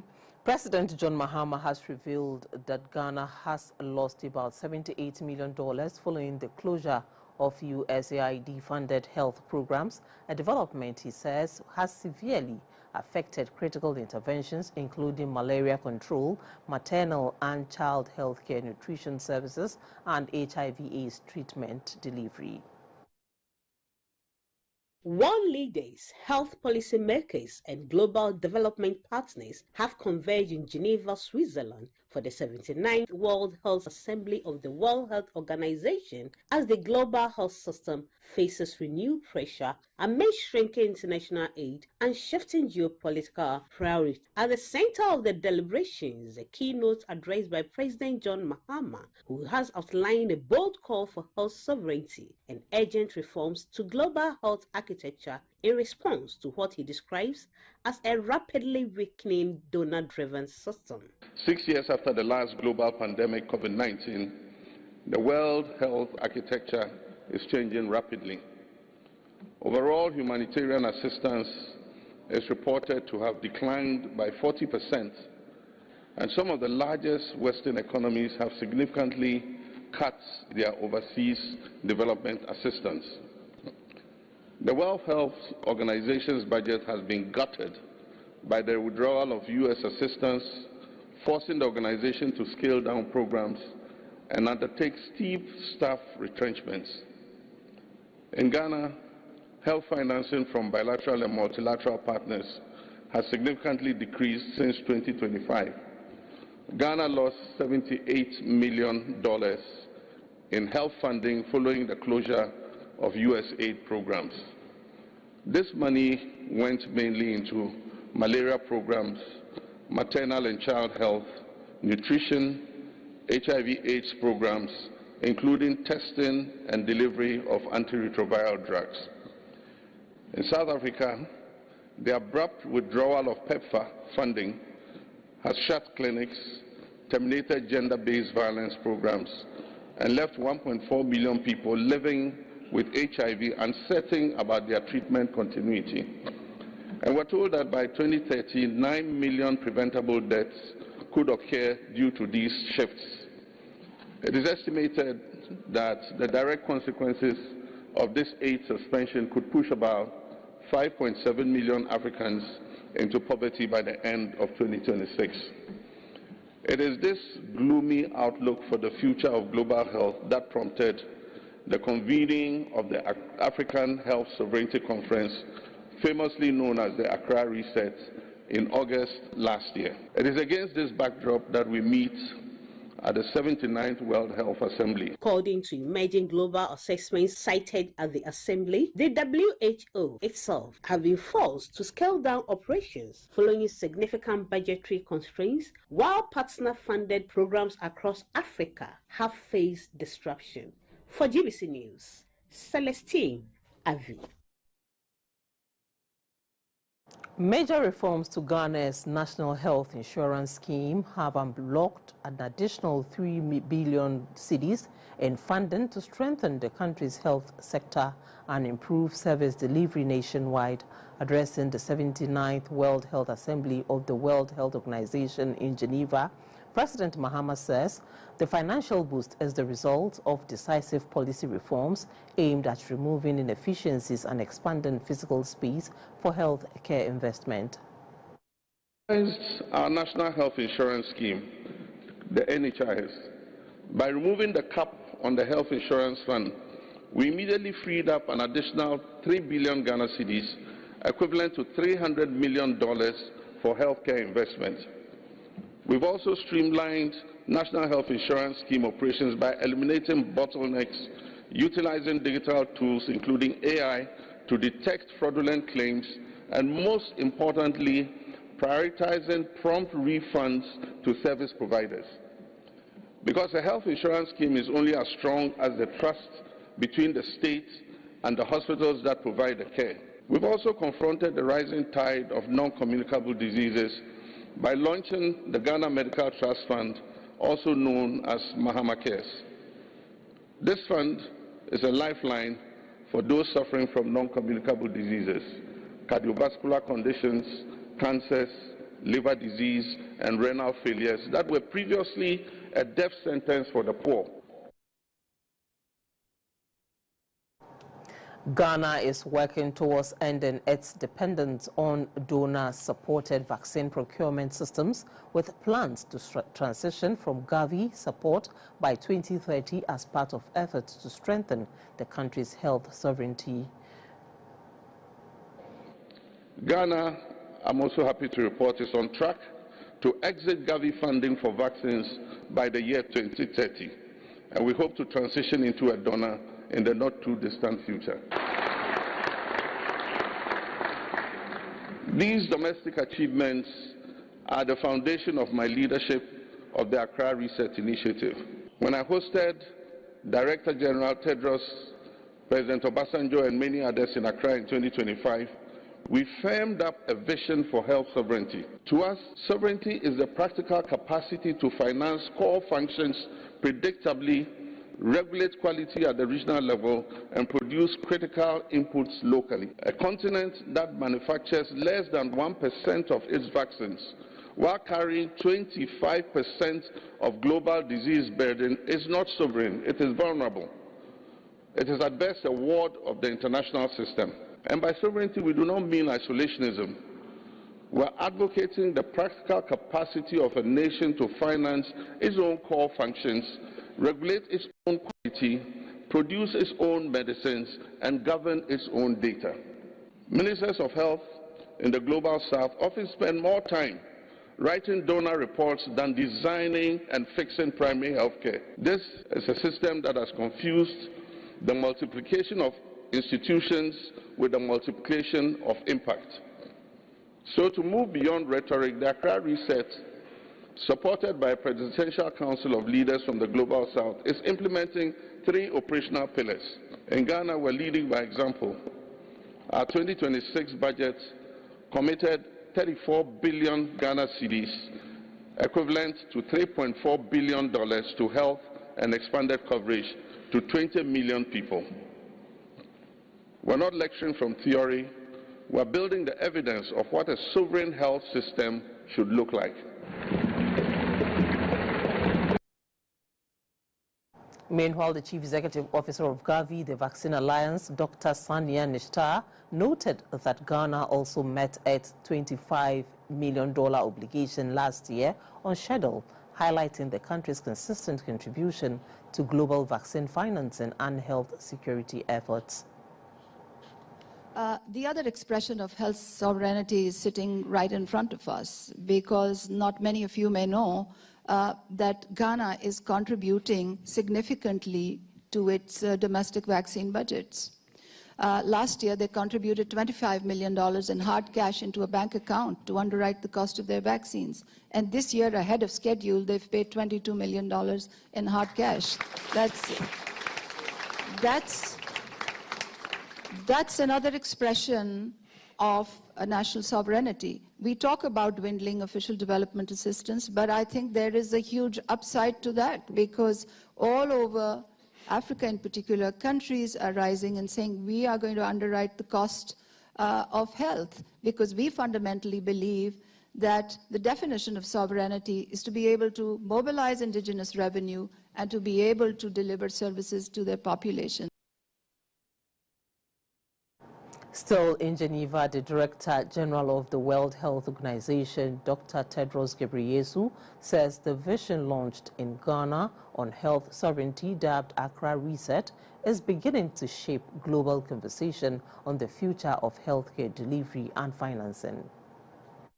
Our purpose is not to launch a new initiative, but to bring together the many existing initiatives that have proposed reforms of the global health architecture in part or in whole. That's why we have chosen as the theme for this year's World Health Assembly, Reshaping Global Health, a Shared Responsibility.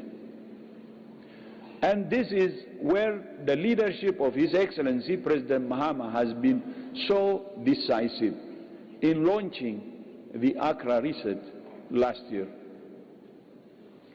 In the past year, many countries have experienced severe disruptions due to sudden and steep cuts in the development assistance. Those disruptions and the damage they caused to the health of individuals, families and communities were regrettable and avoidable. But they had an intended benefit. They prompted many leaders to say now is the moment to leave behind the era of donor dependency and open a new era of health sovereignty. The Ministry of Health has assured the public that Ghana is free of the Ebola virus disease, despite recent outbreaks reported in Uganda and the Democratic Republic of the Congo. In a statement, the ministry said updates from the World Health Organization and the African Center for Disease Control and Prevention indicate that both the confirmed and suspected Ebola cases have been detected in the two countries. The Ministry of Health says precautionary measures have been activated nationwide in collaboration with international partners to strengthen preparedness and response systems. These include intensified surveillance and screening at airports, seaports and land borders, with travelers from affected countries being closely monitored. The ministry added that health workers are being trained and equipped to detect, isolate and manage suspected cases, while public health emergency coordination and rapid response systems have also been activated alongside ongoing public education campaigns. It further explained that Ebola is transmitted through direct contact with infected bodily fluids or contaminated materials, with symptoms such as fever, vomiting, weakness and, in severe cases, bleeding. The ministry urged the public to remain calm, maintain good hygiene practices such as regular hand washing, avoid contact with bodily fluids of sick persons, and report suspected cases promptly to health facilities. It also warned against handling dead bodies without protection and consuming sick or dead wild animals. A 2023 nationwide survey on non-communicable diseases indicates a significant proportion of the public remain undiagnosed, untreated, or have their blood pressure levels inadequately controlled. Approximately 1 in 5 Ghanaian adults have elevated blood pressure but are unaware of the silent time bomb within their blood vessels. It is for this reason the Ghana Health Service and the East Municipal Hospital are embarking a campaign dubbed Measure 1 Million to screen at least 1 million adults for hypertension across the country and throughout the year. A report by Sarah Furi. In 2025, Ghana recorded over 574,000 new hypertension cases nationwide, and Greater Accra ranked second nationally in the hypertension burden. At the East Municipal Hospital alone, over 4,100 new hypertension cases were reported in 2025, ranking 19th out of the 29 districts in the Greater Accra region. Most of the serious complications we encounter include stroke, heart failure, kidney disease, and other cardiovascular emergencies, and largely as a result of uncontrolled hypertension. This clearly shows that hypertension is not just a medical condition, but a major public health threat. that requires urgent attention and collective action. This has underscored the need for urgent and intensified prevention, screening and control efforts across the region. The Measure 1 Million campaign integrates blood pressure measurements into every point of care within the health system. The goal is to screen at least 1 million Ghanaian adults for hypertension across all 16 regions by the 31st of December 2026. This campaign also goes beyond a number. It's a systems strengthening initiative. It is a call to integrate blood pressure measurement into every point of care within our health systems, from the chief's compound to the district hospital to the tertiary facility.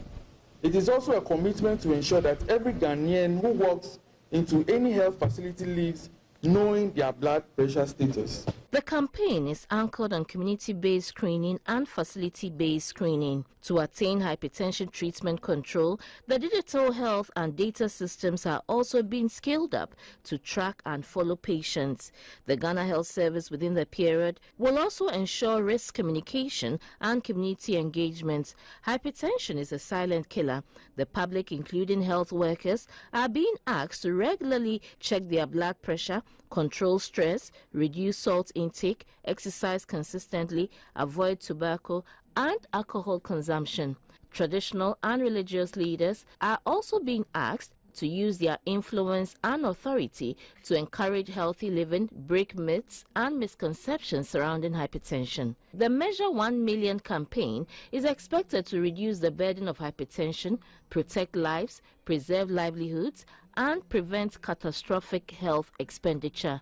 Sarah Fori, GBC News, Accra.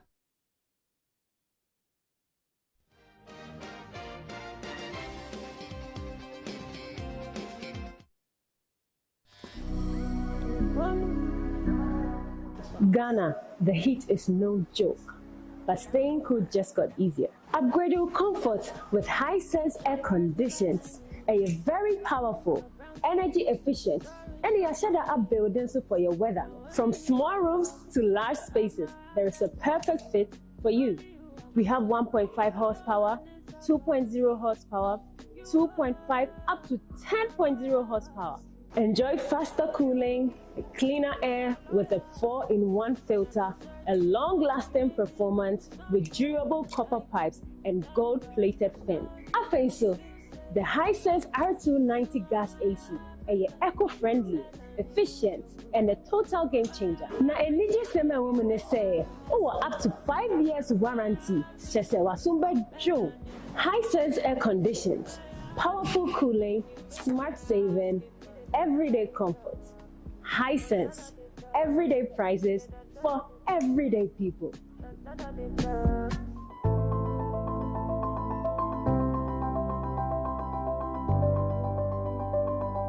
Life can throw some tough decisions your way. And sometimes your best move is to step out and find a place you can truly call your own.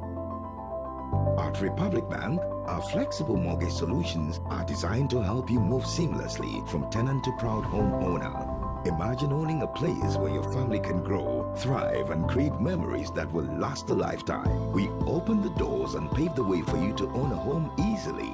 Big up in the Republic verse. Live in your own home. Republic Bank. We're the one for you. Laundered.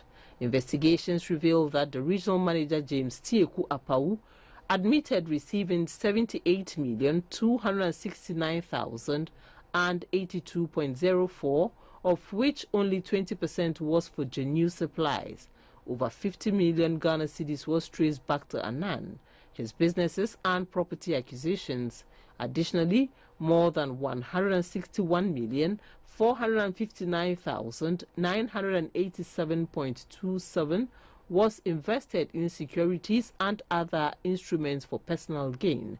The case is ongoing with Yoko and the Attorney General's office pursuing recovery of the funds. They are rearranged on the same charges, apart from the addition of 2 charges which involve only 730,000 Ghana cedis. So the court went through other process, the state went through other process of discontinuing the whole trial, where they have been standing trial for about nine months. only for them to come back again on the same charges, plus the addition of new offences which involve only 734,000 Ghana cedis. That's quite ridiculous. And indeed, it's also important to note that this time, even the number of accused persons has reduced. Godfrey Diabu-Adami, counsel for Mr. Abdul Wahab Aludiba, speaking after proceedings, said he was satisfied that the outcome on bail aligned with his expectations for his client. The case before the special court presided over by Justice Francis Apongabono Achibongo has been adjourned to May 28 for a case management conference. The Ashanti Regional Chairman of the New Patriotic Party, Mr. Bernard Mpimbo-Siako, popularly known as Chairman Wontumi, has pleaded not guilty to 4 criminal charges in a fresh case brought against him by the state. He is accused of causing the Ghana Export-Import Bank, Exim Bank, to lose over 30 million cedis funds originally secured to support a farming venture, but allegedly diverted for personal use. Wontumi, together with Thomas Mpimbo-Siako, currently at large, and Wontumi Farms Limited, face charges including defrauding by false pretense, altering forged documents, money laundering, and intentionally causing financial loss to the state. The Deputy Attorney General, Dr. Justice Remsai, told the court in January 2018 Chairman Wontumi applied to the Ghana Exim Bank for a 19 million facility for a farming project, claiming he had secured 100,000 acres of land. The prosecution alleges that documents submitted with the application contained false representations, including a board resolution purportedly passed before the company was officially incorporated. According to the brief fact, the bank approved a 18.7 million loan and grant package and later disbursed over 14.3 million Ghana cedis. However, prosecutors claimed the farming project was never undertaken, no machinery was purchased, no workers were employed, and the land allegedly secured for the project did not exist. The prosecution further alleges that Wontumi submitted altered pro forma invoice as a receipt to justify additional funding and later diverted large sums from the company's account for personal and other business use. The presiding judge, Justice Halima Abdul El-Lawal Basit, ruled that Wontumi should continue on the bail terms previously granted by 2 separate courts and adjourned the case to June 18 for a case management conference.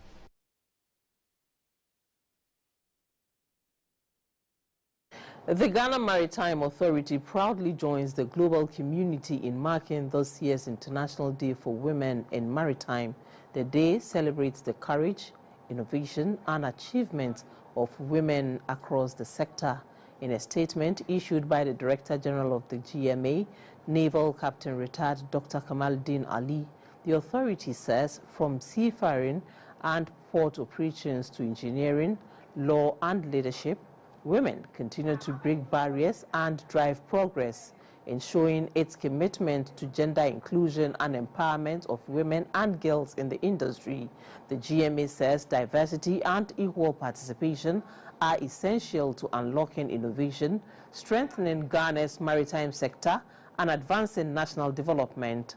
On this occasion, the Ghana Maritime Authority calls on government institutions, industry players, and partners to report initiatives that mentor and elevate women in maritime.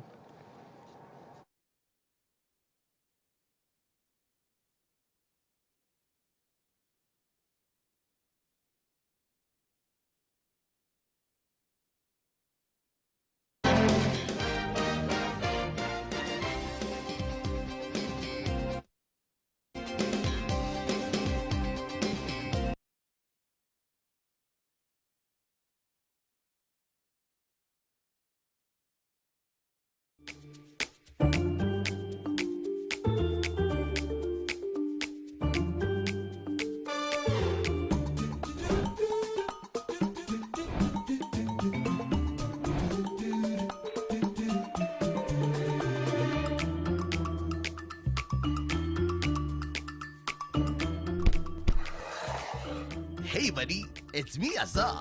Yeah, me now they see. Hey, you don't look fresh. Oh. Hey. With your label today, me. Wait till you see what's inside me. Azar, freshly made inside and out for greater coverage and colors that last longer and beautify your walls, spaces and places. Azar, no size. Go ahead. Buy now. Azar, #1 from Azar Group since 1921. There's something more. Missy, me brave papa.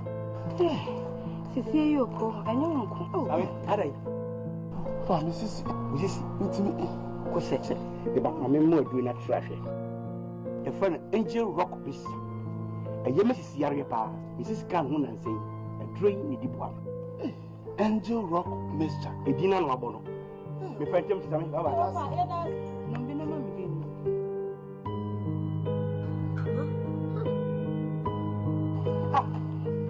Angel Rock Mixture, Mukutu box, Mudequay, Mokotuana, Medicobo me home by Angel Rock Mixture. One man, Mrs. Sima do me for Angel Rock Mixture. Angel Rock Mixture. Rock me. Wofa na nenu na wo anto wa. Wo doctor. Won ton man nipa won di fie du ngodwe. Ensese apien fo no. Ne oba wo ma akoda no fo. FDA agi adwade nkrato yato.